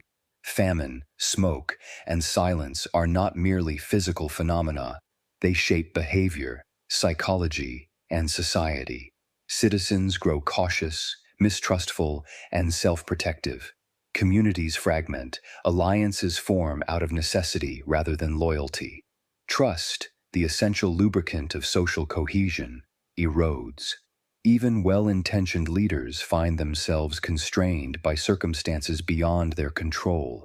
Resources that should flow freely are interrupted. Decisions that should be swift are delayed by bureaucracy. And ambitions that should align with survival are distorted by fear and self-interest.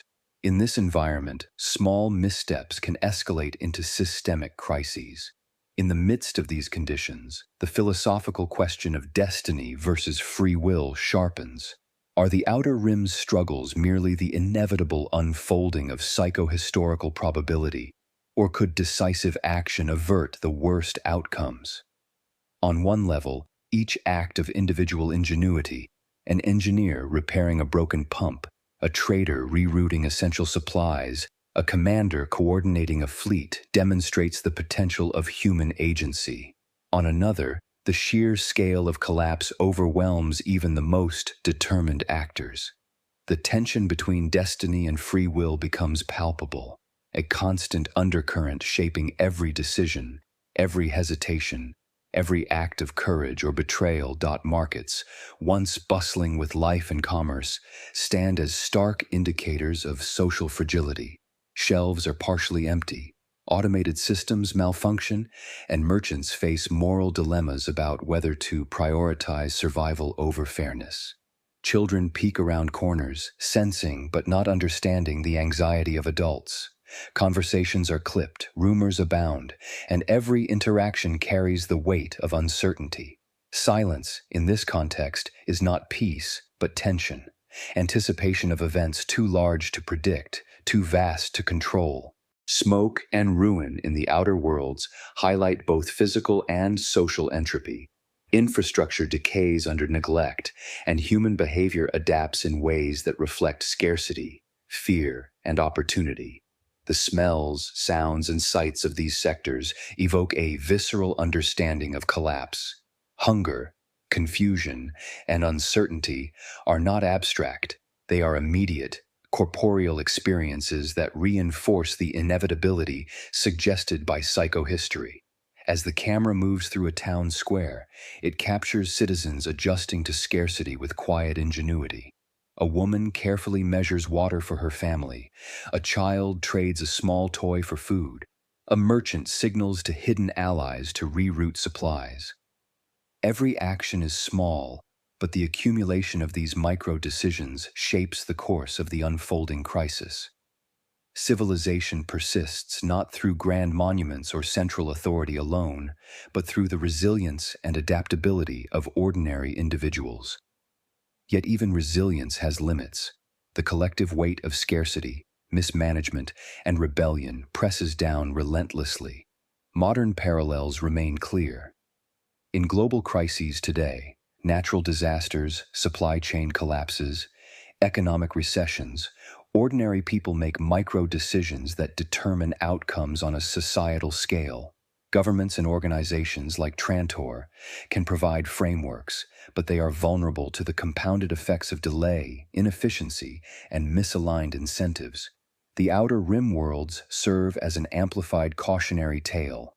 Complexity without adaptability, authority without reach, and brilliance without sustainability all combine to create conditions ripe for collapse. And yet, even in despair, seeds of hope and foresight exist. Observers, planners, and visionaries quietly catalog failures, develop contingency plans, and safeguard knowledge.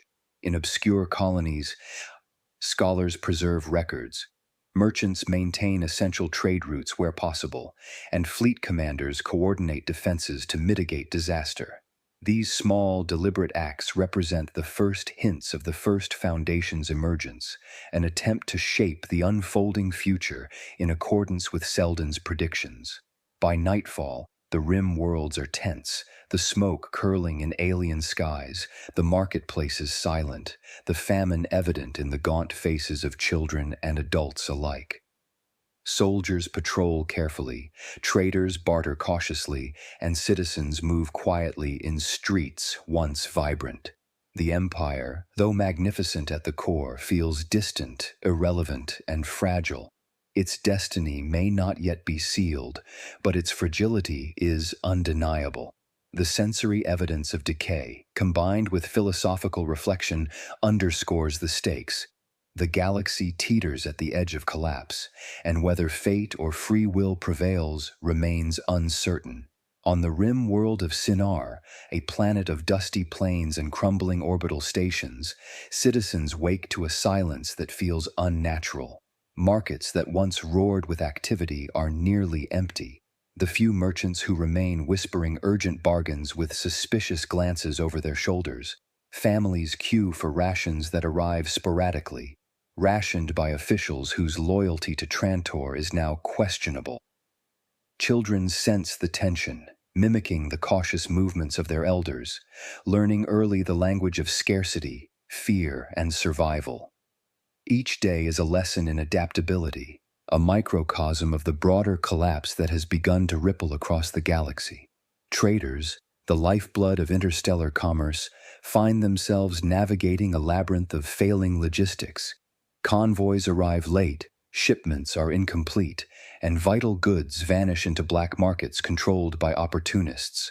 Kalen, a merchant who once relied on Trantor's assurances for interstellar trade, now travels dangerous space lanes, dodging both pirates and malfunctioning patrol ships.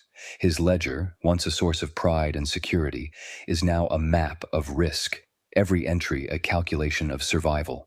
For Kalen, the Empire is no longer an abstract concept. It is a distant, unreliable hand, unable to protect or enforce order. Every decision is a gamble, and every misstep can have consequences measured in lives and livelihoods. Soldiers stationed on the fringes experience collapse in real time. The fleets, once the symbol of imperial reach, are overstretched, undersupplied, and increasingly unreliable. Lieutenant Horo, commanding a small detachment of defense vessels, monitors the edge of disputed space where outer colonies test the limits of authority. He is forced to negotiate with local governors for fuel, water, and personnel, aware that refusal could spark open rebellion. Patrols are irregular, orders miscommunicated, and trust scarce. In these conditions, courage alone is not enough. Decisiveness must be paired with improvisation, and morality often bends to necessity. Horo wonders whether the Corps truly understands the scope of their challenge, or if Trantor's distant brilliance blinds the center to the reality at the edges. Meanwhile, civilians improvise in small but significant ways. A family in a mid-tier district scavenges what remains of industrial waste to create heat and light. A scholar hides critical manuscripts in secret caches, knowing that the collapse of governance could leave knowledge lost to time. In markets, bartering replaces official currency as trust in imperial systems evaporates. The human capacity for adaptation is remarkable, yet the sheer scale of disruption ensures that these efforts can only mitigate, never prevent, the broader crisis. Chaos reigns not through dramatic spectacle, but through 1,000 quiet, cumulative failures that ripple outward, invisible to most until they converge. Amid this turbulence, whispers of the First Foundation begin to circulate. Though still a closely guarded secret to most, a few perceptive traders, scholars, and minor officials notice the subtle emergence of new hubs of knowledge and trade in previously obscure sectors. On the planet Terminus, located in a sparsely populated system far from Trantor's reach, planners establish repositories of knowledge and begin to create stable institutions designed to withstand the galactic chaos. Encyclopedias, libraries, and archives are safeguarded with meticulous care. Merchants and technicians are recruited to maintain essential infrastructure, ensuring that civilization, though fragile, will survive in microcosm. These acts are invisible to the Empire at large, yet they represent the first strategic moves to shorten the Dark Age foreseen by Hari Seldon.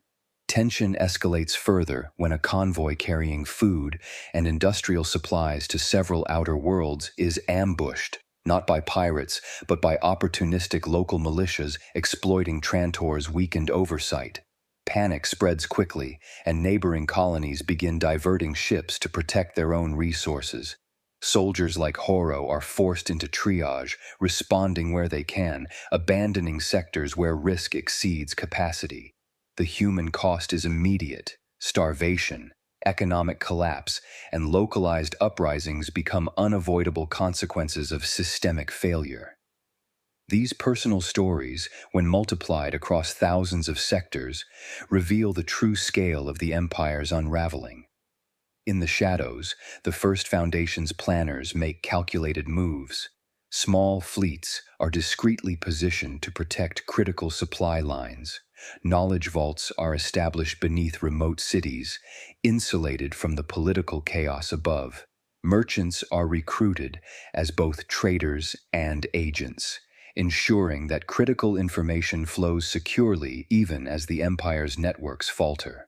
Scholars catalog historical, scientific, and technical knowledge, safeguarding not merely for posterity, but for survival. It is a quiet revolution, invisible to the larger galaxy, yet it represents the first decisive intervention in the predicted collapse. The Seldon Plan, though still abstract to the uninitiated, begins its physical manifestation, an attempt to preserve the continuity of civilization where the Empire itself can no longer do so. Civilians caught in the turmoil experience the stakes firsthand. Families ration food, barter for scarce goods, and rely on community networks for protection and sustenance. Traders like Kalen navigate lawless sectors, negotiating temporary alliances and risking lives to maintain trade. Soldiers like Horo act in real time to prevent outright rebellion, improvising in ways the bureaucracy could never anticipate. Every individual is a participant in the unfolding drama, and yet the larger patterns of collapse remain indifferent to personal heroism. Humanity, resilient and adaptive, is nonetheless buffeted by forces beyond any one person's control. The sensory impression of the outer worlds underscores the severity of the crisis. Smoke and dust fill skies where industry has faltered, while abandoned machinery hums or clatters in eerie rhythms. Markets are silent except for whispered negotiations, echoing in empty streets. The smell of scorched metal, burning fuel, and spoiled provisions permeates the air. Even in moments of relative calm, a low-level tension hums in the atmosphere, a reminder that collapse is not distant. It is immediate, omnipresent, and unavoidable in certain regions. Amid these conditions, hope and fear intertwine. The First Foundation's planners move in silence, building resilience, securing knowledge, and establishing networks that may outlast the Empire itself. Ordinary citizens improvise to survive, demonstrating the human capacity for adaptation even under extreme duress. Soldiers struggle to maintain order with insufficient resources and wavering loyalty. Traders balance profit against morality, ensuring that some sectors remain functional while others succumb. The contrast between chaos and foresight, destruction and creation, illuminates the delicate interplay of human choice, systemic fragility, and inevitable entropy. And then, at the edges of the galaxy, a subtle but decisive shift occurs. Terminus, the remote colony designated as the First Foundation's home, activates its first secure communication channels. establishing contact between knowledge vaults and logistical hubs. Merchants and engineers coordinate shipments and infrastructure maintenance in a pattern deliberately designed to be self-sufficient yet scalable. Scholars finalize the cataloging of critical historical, scientific, and technical data, preparing for the eventuality that the empire may not survive to protect it. This moment, almost invisible to the wider galaxy, marks the first tangible step of the Seldon plan in action. As night falls over the outer worlds, the human drama continues. Kalen monitors convoys with wary eyes. Horo patrols contested sectors.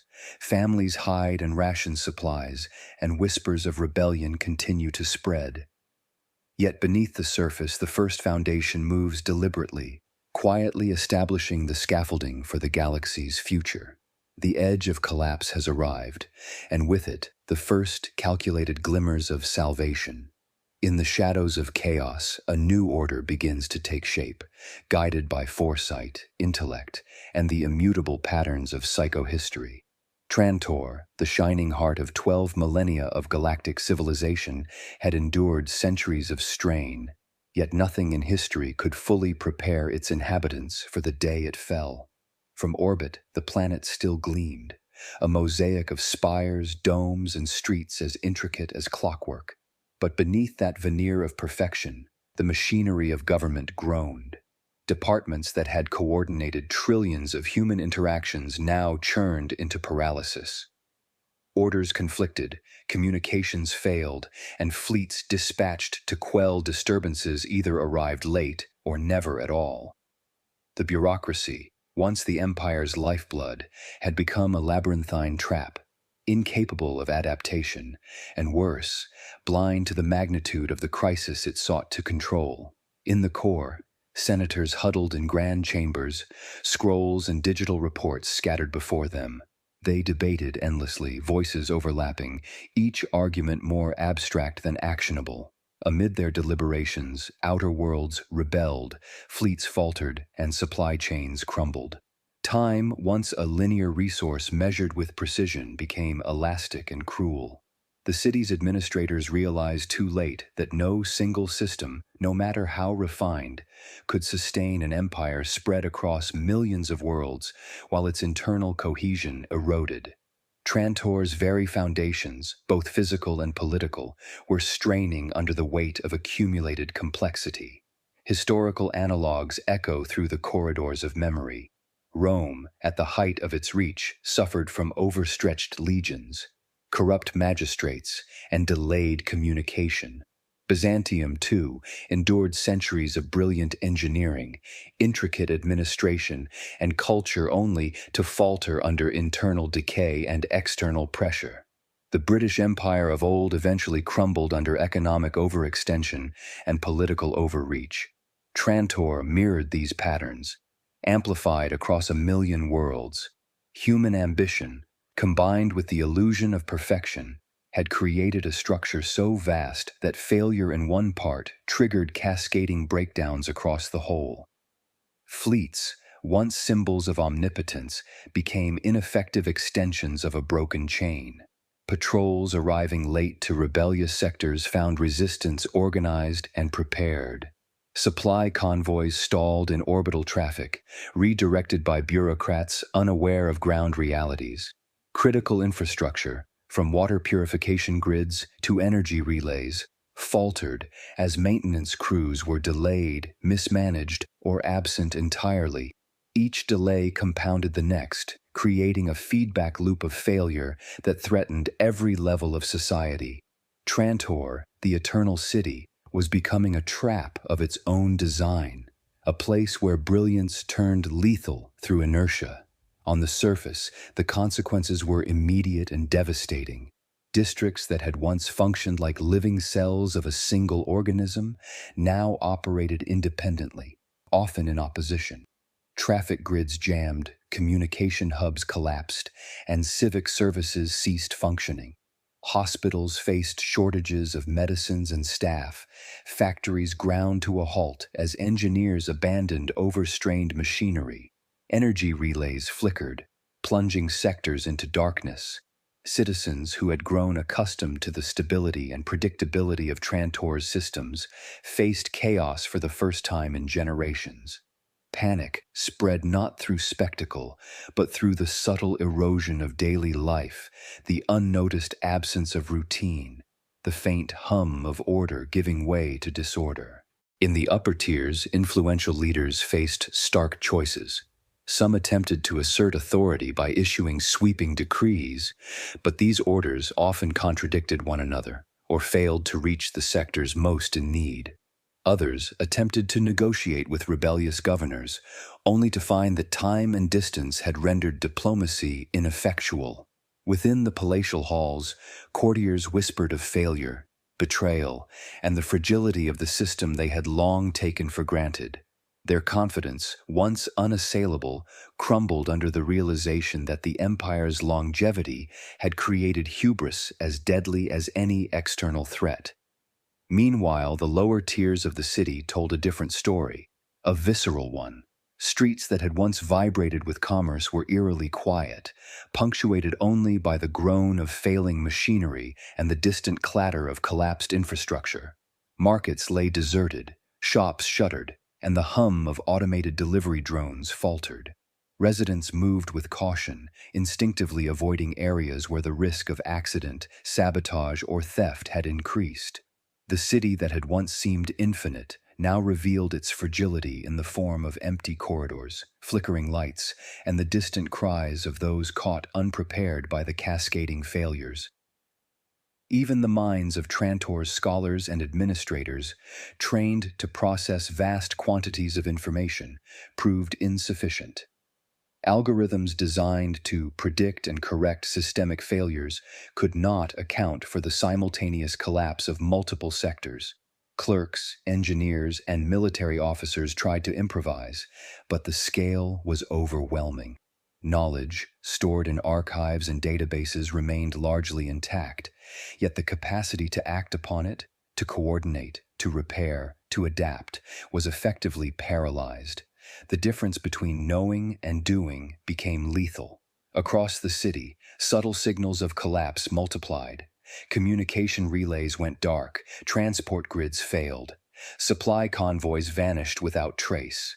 Minor incidents, an overloaded power node, a mismanaged fleet dispatch, a bribed bureaucrat, triggered cascading failures across multiple systems. Each ripple magnified the next until the grandeur of Trantor's design could no longer compensate.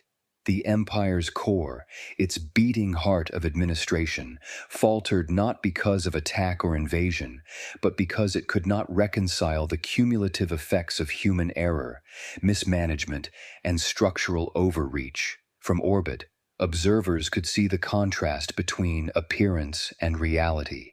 Trantor glowed with the lights of billions, a testament to its engineering and governance. Yet on the ground, entire districts flickered between light and shadow. The hum of machinery irregular, streets deserted or patrolled by tense, uncertain citizens. The illusion of control was shattered. Where once a single message could coordinate fleets and convoys, now multiple crises competed for attention, none receiving timely resolution. Bureaucracy, the lifeblood of the Empire, had transformed into its most lethal vulnerability. The day of collapse did not arrive as a single moment of spectacle, but as a sequence of compounded failures. Transport hubs failed, communication arrays went dark, energy relays overloaded, and fleets stationed to defend outer sectors either could not respond or were misdirected. Fires ignited in industrial zones, initially small but uncontrollable, as maintenance crews could not contain them. Hospitals ran short on supplies, and famine became a tangible, immediate threat in districts cut off from transport networks. Trantor, the city that had endured for centuries, seemed to crumble under the sheer weight of its own complexity. Even the Emperor's advisors recognized the scale too late. Meetings devolved into arguments, strategies contradicted one another, and delays multiplied. Courtiers, long accustomed to the illusion of omnipotence, faced the terrifying realization that the empire they served was vulnerable in ways previously unthinkable. Their hubris, nurtured over millennia of unchallenged dominance, collided with the practical reality of human and systemic limitations. For all its brilliance, Trantor had become incapable of self-preservation, and collapse, once abstract, distant, theoretical, was now immediate and visible. As fires spread through the mid-tier districts, alarms blared sporadically, sometimes registering false positives due to failing sensors. Streets were choked with smoke, citizens fled in panic, and the city's hum transformed into a cacophony of warning sirens, collapsing machinery, and human cries. The contrast between Trantor's appearance from orbit and the chaos on the surface was stark. From afar it seemed eternal. Up close, it faltered, vulnerable and fragile. Historians of the future would describe the day as the culmination of centuries of overreach, ambition, and human frailty, an epic fall worthy of legend. Amid the chaos, subtle mechanisms of foresight began to assert themselves. In remote sectors and hidden archives, those aligned with Hari Seldon's vision quietly acted to preserve critical knowledge. Data repositories were secured, archives reinforced, and the first seeds of the first foundation positioned for action. Even as Trantor burned, as bureaucracy collapsed and fleets faltered, the Seldon plan endured in microcosm, a quiet testament to foresight against human hubris. And so, the city of Trantor, the heart of the first Galactic Empire, shuddered, faltered, and fell. Fires illuminated the spires, smoke rose in thick plumes, and the machinery that had sustained civilizations for centuries groaned and failed. Citizens fled or huddled in fear, clerks scrambled to salvage what they could, military officers improvised defenses with dwindling resources, and the core itself realized that no single solution could restore order. The Empire, brilliant and eternal in theory, was human in practice. Fallible, fragile, and spectacularly vulnerable.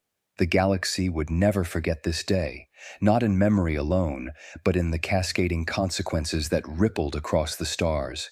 Yet, even in the catastrophe, the first glimmers of survival persisted. Terminus, the remote seed of the first foundation, prepared to rise. Knowledge, carefully preserved and quietly protected, ensured that civilization's thread remained unbroken. The stage was set for rebirth, even as Trantor burned. The fire began as a whisper in the industrial sectors, a small spark born of overheated conduits and failing machinery. Smoke curled into the air, black against the metallic glow of Trantor's endless skyline. At first, it seemed containable, a minor disruption in a city accustomed to constant maintenance. But fire, like entropy, does not respect boundaries. It spread swiftly, leaping across districts through ventilation shafts, neglected tunnels, and flammable composites. The scent of burning polymer and scorched metal filled the air, pungent and suffocating, a visceral reminder that the city's brilliance was not invulnerable. Ash drifted through the streets like snow, settling on empty markets, abandoned walkways, and the gleaming surfaces of buildings that had once symbolized the Empire's unassailable might. It coated machinery, clogged filters, and forced the few functioning systems to work harder against the growing weight of failure. The physical decay mirrored the collapse of order, administrative offices abandoned, fleets uncoordinated, and supply chains halted. From ground level, the city was unrecognizable. Towers that had soared into the clouds were now blackened and scarred. Streets that had thrummed with life lay silent except for the crackle of distant fires and the occasional shattering of glass under thermal stress. The soundscape of Trantor's collapse was a symphony of destruction. Sirens wailed intermittently, sometimes drowned by the roar of collapsing infrastructure or the hiss of escaping steam and coolant. Citizens shouted warnings, orders, and frantic pleas over the clamor, voices lost amid the chaos. The distant thrum of fleet engines faltered as power relays failed, leaving patrolling ships to drift in darkness. In some districts, the low groan of failing machinery served as a constant accompaniment, a reminder that civilization itself was straining beyond endurance. Amid the cacophony, the human response was desperate improvisation. Firefighters racing to contain fires, clerks scrambling to secure archives, families navigating the maze of failing streets. The smell of smoke, burned plastic, and molten metal was pervasive, searing the lungs and stinging the eyes of anyone still active in the city. Amid it all, the faint but unmistakable scent of gas leaks, ignited by overtaxed power grids, warned of sudden and deadly explosions. For those navigating the streets, survival became an instinctive calculation: where to step, whom to trust, which districts to avoid. The olfactory assault was not merely physical, it was symbolic, an unmistakable signal that Trantor, for all its grandeur and history, was no longer secure. Hubris, centuries in the making, had met reality. The philosophical weight of Trantor's destruction is impossible to overstate. For millennia, the Empire had projected itself as eternal, a civilization immune to decay, beyond the reach of chaos. Yet the day the city fell, it became painfully clear that no accumulation of wealth, knowledge, or bureaucratic brilliance could substitute for adaptability and humility. The greatest structures of governance, engineered with precision across thousands of years, had become rigid and brittle. Centralization, once a source of strength, now magnified every failure. Humanity's belief in permanence, its assumption that brilliance ensures survival, collided with the inexorable truths of entropy and unpredictability. Modern parallels emerge with striking clarity. Consider nations today whose economies are deeply interdependent, whose governance relies on finely tuned but brittle systems, whose social and technological infrastructures operate at near maximum efficiency. A single cascading failure, natural disaster, cyber attack, financial crash, can produce disproportionate consequences. Trantor's collapse serves as an amplified allegory. When hubris blinds leadership to structural vulnerabilities, when complexity exceeds adaptability, even the most powerful civilizations become fragile. The lesson is clear. Scale and sophistication do not equal resilience, and ignorance of systemic risk carries catastrophic consequences. The experience of citizens during the fire reflects both terror and human ingenuity. Families fled collapsing districts, improvising shelter in maintenance tunnels or abandoned sectors. Clerks salvaged records from failing archives, balancing the risk of smoke and flame against the knowledge they were charged to protect. Engineers rigged temporary solutions to keep power flowing, rerouting energy to critical sectors, while knowing that the structural failure of adjacent districts could undo their efforts at any moment. Soldiers attempted to enforce order, but their commands were compromised by failed communication arrays and the sheer unpredictability of human behavior under extreme stress. Survival became a mosaic of small acts, each contingent upon timing, luck, and courage. In the midst of fire and chaos, Trantor's architecture itself seemed to respond, almost sentient in its failure. Energy grids overloaded, and sparking arcs leapt across conduits. Bridges and towers, engineered to perfection, buckled under thermal expansion and uneven support. In some sectors, streets liquefied under superheated conduits, rendering passage impossible. The city, once a marvel of civilization, became a physical embodiment of entropy, beauty giving way to destruction, order yielding to randomness. Observers would later describe it as a cathedral of hubris collapsing into ruin, and nothing in its history had foreshadowed such immediate vulnerability. Yet even amid devastation, small signs of resilience emerged. Certain districts, designed redundantly and maintained by careful custodians, withstood the fire's advance longer than expected. Knowledge vaults, hidden beneath layers of steel and concrete, remained intact. Merchants in remote markets coordinated ad hoc supply chains, ensuring that limited resources reached the most vulnerable. Soldiers improvised barricades and rescue operations. Humanity's capacity to endure, to respond to chaos with ingenuity and courage, contrasted sharply with the systemic fragility that had precipitated collapse. The lesson was stark. Brilliance alone cannot protect civilization. Only adaptability, foresight, and courage can mitigate the effects of failure. From above, the orbital view revealed the scale of devastation.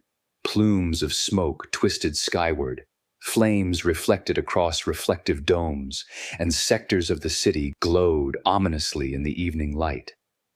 The contrast between light and shadow, between surviving districts and those consumed, illustrated the impermanence of even the greatest human creations. The city's glow, once a symbol of invincibility, now highlighted fragility. Those watching from orbit, whether loyalists or distant observers, could see that the first Galactic Empire, for all its splendor and duration, was now a civilization in decline, its foundations crumbling under the weight of human error, complexity, and arrogance.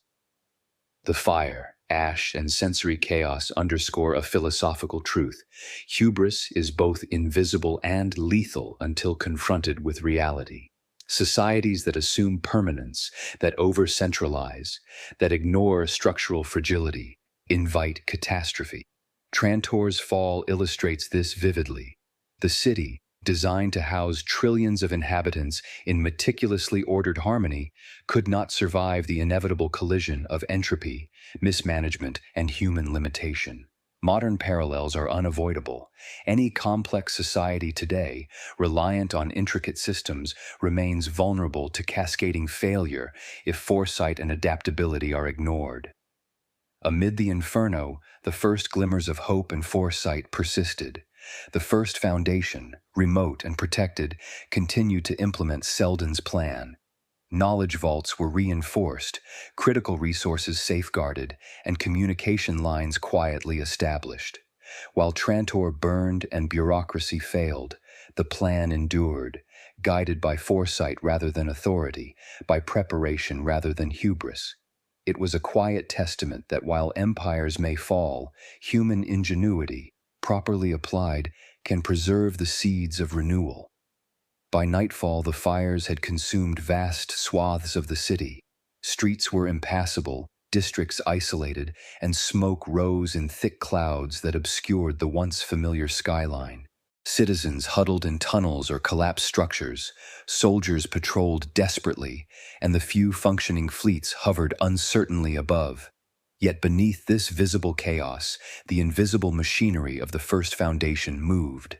Archives protected, infrastructure maintained in microcosm, networks of knowledge and trade quietly coordinating. The contrast between visible destruction and hidden resilience defined the final moments of Trantor's fall. The citizens of Trantor awoke that morning to an unfamiliar darkness. Districts normally lit by the soft hum of energy grids now flickered or lay entirely unilluminated. Smoke from distant fires drifted into the higher tiers, carrying the acrid tang of burning polymer and scorched metal. In the lower streets, families huddled in doorways and abandoned maintenance corridors, shielding their children from the chaos outside. Mothers whispered reassurances they did not believe. Fathers gripped tools and improvised weapons, and elders moved with a quiet resignation. Survival was no longer a question of convenience, it was instinct, a daily negotiation with danger at every turn. In one industrial sector, Mara, an engineer, raced along corridors warped by heat.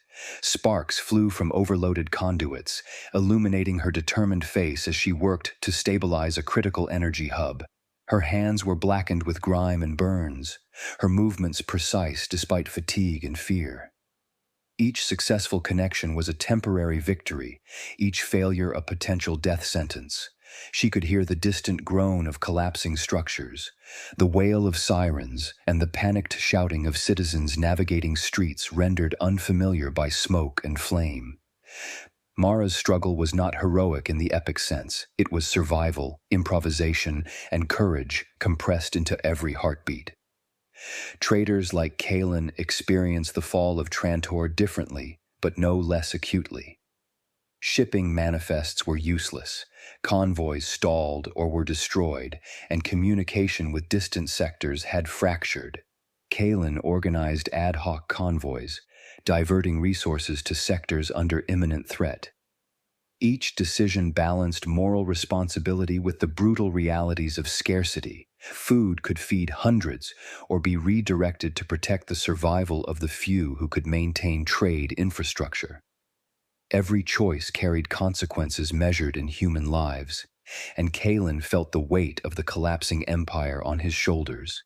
The once reliable mechanisms of commerce had transformed into treacherous puzzles, solvable only by ingenuity, courage, and a keen sense of risk. Soldiers, too, bore the burden of collapse in tangible ways. Lieutenant Horo's patrol unit found itself overstretched, tasked with maintaining order in sectors cut off from command.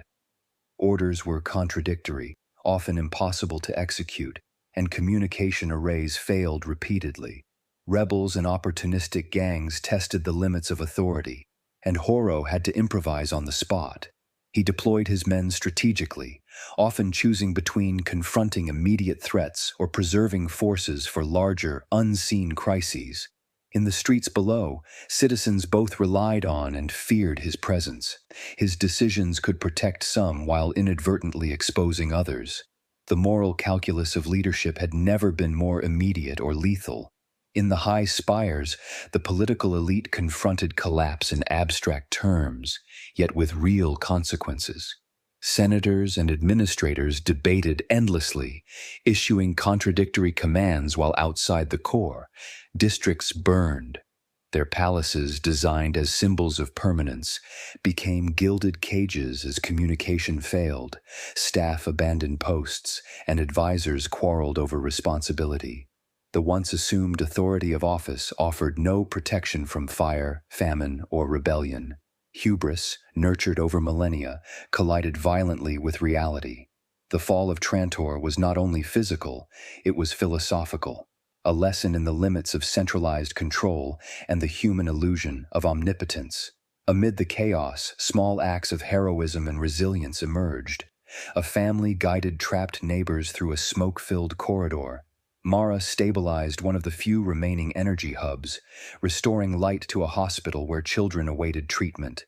Kalen's convoys delivered emergency rations to isolated districts, navigating both debris and opportunistic gangs. Soldiers protected corridors long enough for citizens to evacuate.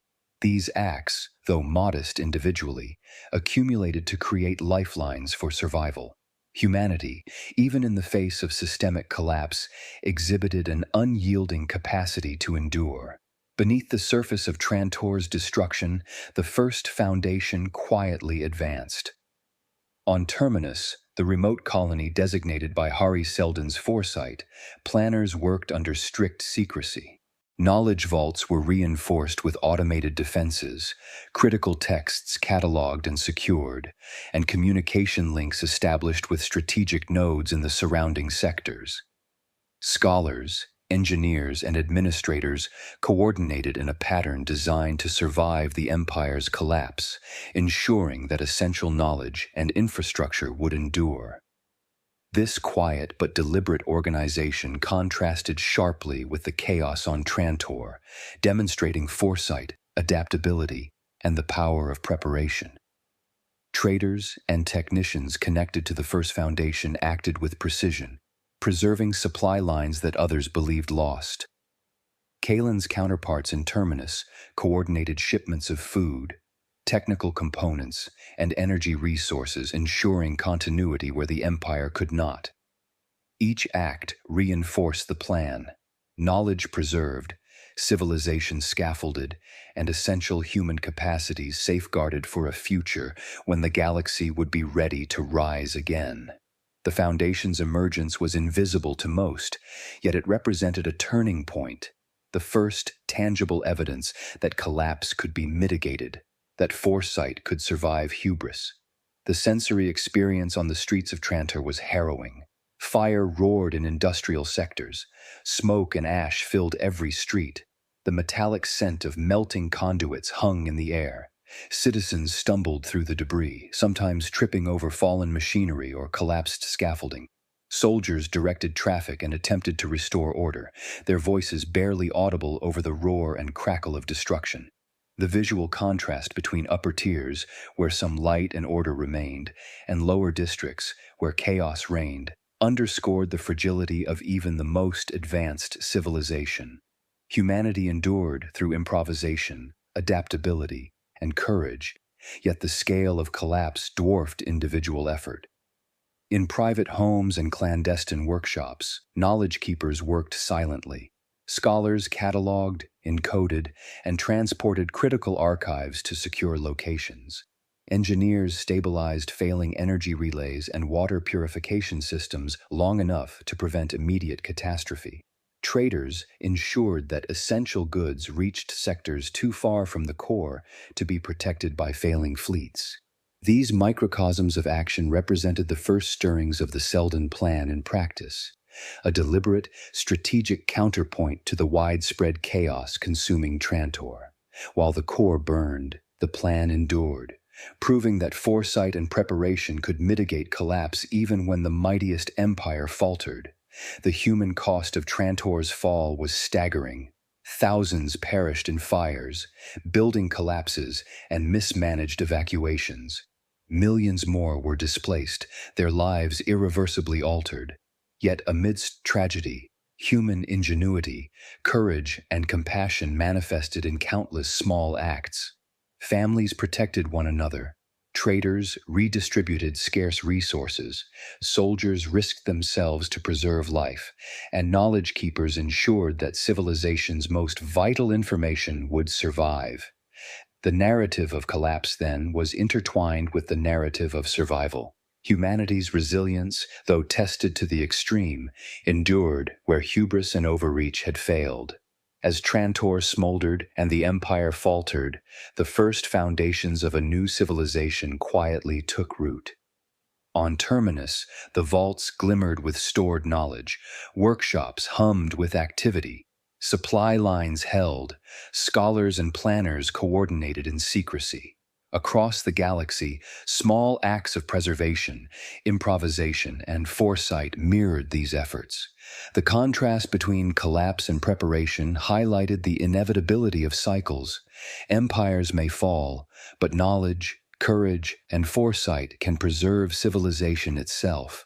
And so, as night descended over Trantor, fire and ash filling the streets, the city's inhabitants faced the dual realities of tragedy and survival.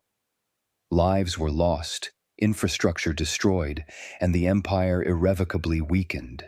Yet in the shadows, the first foundation moved confidently, implementing the Seldon Plan with precision.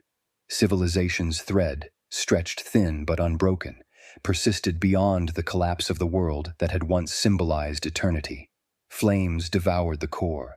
Towers of steel and glass, centuries in the making, bent and buckled. Smoke clawed into the sky, black as despair. The hum of energy grids, the heartbeat of a civilization, stuttered, then stopped. Streets cracked under the weight of neglect, fire, and chaos.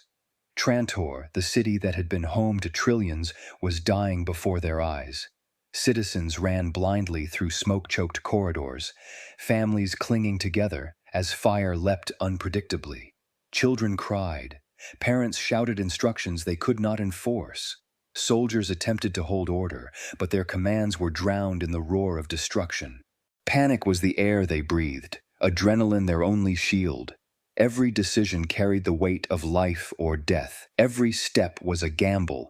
The fleets above, once symbols of control, hovered uselessly. Engines sputtered and died as fuel relays failed. Patrols intended to suppress outer-world uprisings now floated impotent in orbit. The Empire's reach had collapsed inward, and the core itself was paralyzed. Authority was no longer a concept. It was a memory, distant and cruel. In the Imperial Senate, parchment burned alongside ambition. Courtiers scrambled, sealing documents, throwing gold into safes that were already too late to protect them. Advisors screamed over one another. The Emperor, once the fulcrum of galactic might, could do nothing but watch. Time itself seemed to mock him, Millennia of planning reduced to smoke and ash in moments. Below, entire districts burned. Industrial sectors erupted in chain reactions as maintenance crews abandoned failing systems.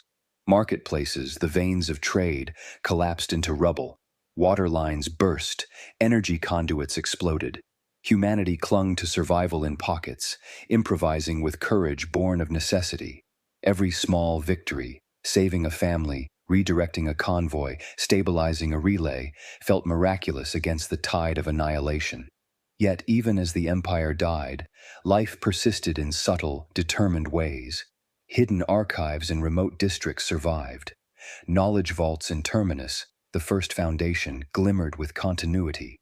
Scholars, engineers, and merchants moved methodically, preserving the seeds of a civilization the empire could no longer protect. Fire and chaos raged, but the plan endured. Where Trantor burned, hope stirred quietly, deliberately, and intelligently. Streets that had once pulsed with certainty were now corridors of desperation. Citizens scavenged for food, water, and shelter. Soldiers improvised barricades, risking everything to protect the few who remained. Traders carried scarce supplies across unstable bridges and smoke-filled avenues, negotiating survival rather than profit. And yet, every act of courage and ingenuity seemed small against the monumental collapse of the core. The smell of smoke and scorched metal hung over every district. Heat waves shimmered across shattered streets. The soundscape was cacophonous, metal groaning, glass shattering, sirens wailing, humans screaming. Above it all, faint communications crackled from distant fleets and scattered command centers, fragments of a structure that no longer existed. Trantor's brilliance, once a symbol of eternity, was reduced to flickering lights and the desperate improvisations of those still alive. Amid this chaos, the first tangible rise of the first foundation manifested. Terminus, distant and obscure, became the nucleus of order. Knowledge, carefully preserved, was transmitted across secure lines. Supply networks stabilized. Technical systems, simple yet robust, functioned where Trantor's complexity had failed. It was a quiet, almost invisible triumph, but one that would determine the galaxy's future. Civilization, though fractured, had a scaffold upon which to rebuild. Human stories unfolded in stark, intimate relief against the sweeping collapse. Mara, the engineer, finally collapsed from exhaustion after redirecting power to a hospital district, saving hundreds. Kalen, the merchant, coordinated a convoy to bring vital supplies to a quarantine sector, narrowly avoiding fires and rioters. Lieutenant Horo held a bridge against looters long enough for families to escape. Each of them, individually, was a small force against the tides of annihilation, but collectively, they embodied humanity's resilience. Firestorms raced across entire tiers, consuming the city's heart. Smoke climbed into orbital heights, visible from surrounding star systems. For the first time, the galaxy could see that the first Galactic Empire, the civilization that had endured 12 millennia, was mortal. The illusion of permanence shattered, leaving only the raw, unrelenting consequences of entropy, hubris, and overreach. Trantor was no longer a city. It was a warning, a monument to the dangers of complexity without adaptability. Above it all, the first foundation watched quietly. While Trantor burned, the seed of renewal thrived. Knowledge, science, and culture were safeguarded in ways the empire itself could never achieve. Scholars cataloged, engineers maintained, and leaders coordinated. The contrast could not be starker. Where hubris faltered, foresight endured. Where power collapsed, preparation thrived. The galaxy would remember Trantor, but it would survive because foresight and intelligence had acted when power could not. The philosophical truth was inescapable. All empires, no matter how brilliant or long-lived, share the same fate. Hubris blinds, complexity falters. Systems, however vast, are vulnerable to entropy and mismanagement. Trantor, 12 millennia in the making, succumbed not to invasion but to its own internal weight. Knowledge, Foresight and adaptive human action alone saved what would remain of civilization. In the streets, survival was all-consuming. Families huddled, soldiers patrolled, traders risked everything, and scholars moved in shadows. The city's hum was replaced by the roar of fire, the crash of debris, and the muted prayers of those still alive. Yet, for those attuned to the quiet currents beneath the chaos, the plan was unfolding. Even as history burned, its blueprint endured. Civilization had been fractured, but not destroyed. Every district lost thousands. Every street carried trauma and smoke. And yet, the invisible web of the first foundation extended outward, touching distant worlds, securing knowledge, and ensuring that humanity's most crucial achievements would survive. Trantor's fall, catastrophic and total in appearance, was paradoxically the very moment that made survival and rebirth possible. Out of ashes, foresight took root. Out of ruin, hope found structure. As fires consumed the city, the question became inevitable. If a civilization so advanced, so enduring, so meticulously organized could fall, what does that mean for any other? For worlds that assume permanence, that depend on fragile networks, that ignore structural fragility, the lesson is stark. Systems collapse, life adapts, and only preparation, intentional, intelligent, and resilient, ensures continuity. Trantor's fall is not merely history, it is prophecy. And then, in the far reaches of space, Terminus began to shine. The foundation, small but formidable, transmitted its first coordinated signals. Knowledge vaults opened, trade networks stabilized, and leadership asserted order where chaos had ruled. Civilization, fragile on Trantor, persisted here. The plan endured. Humanity's continuity, once assumed inevitable, now relied on foresight rather than power, on preparation rather than authority. The galaxy would survive, but Trantor would be remembered as a cautionary tale, a monument to impermanence. Trantor's spires collapsed.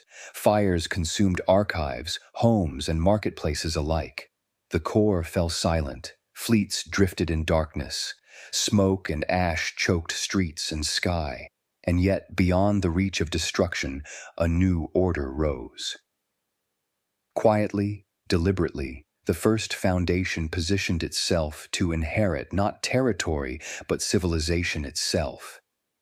Knowledge, culture, and science, the true arteries of civilization, flowed again where governance had failed.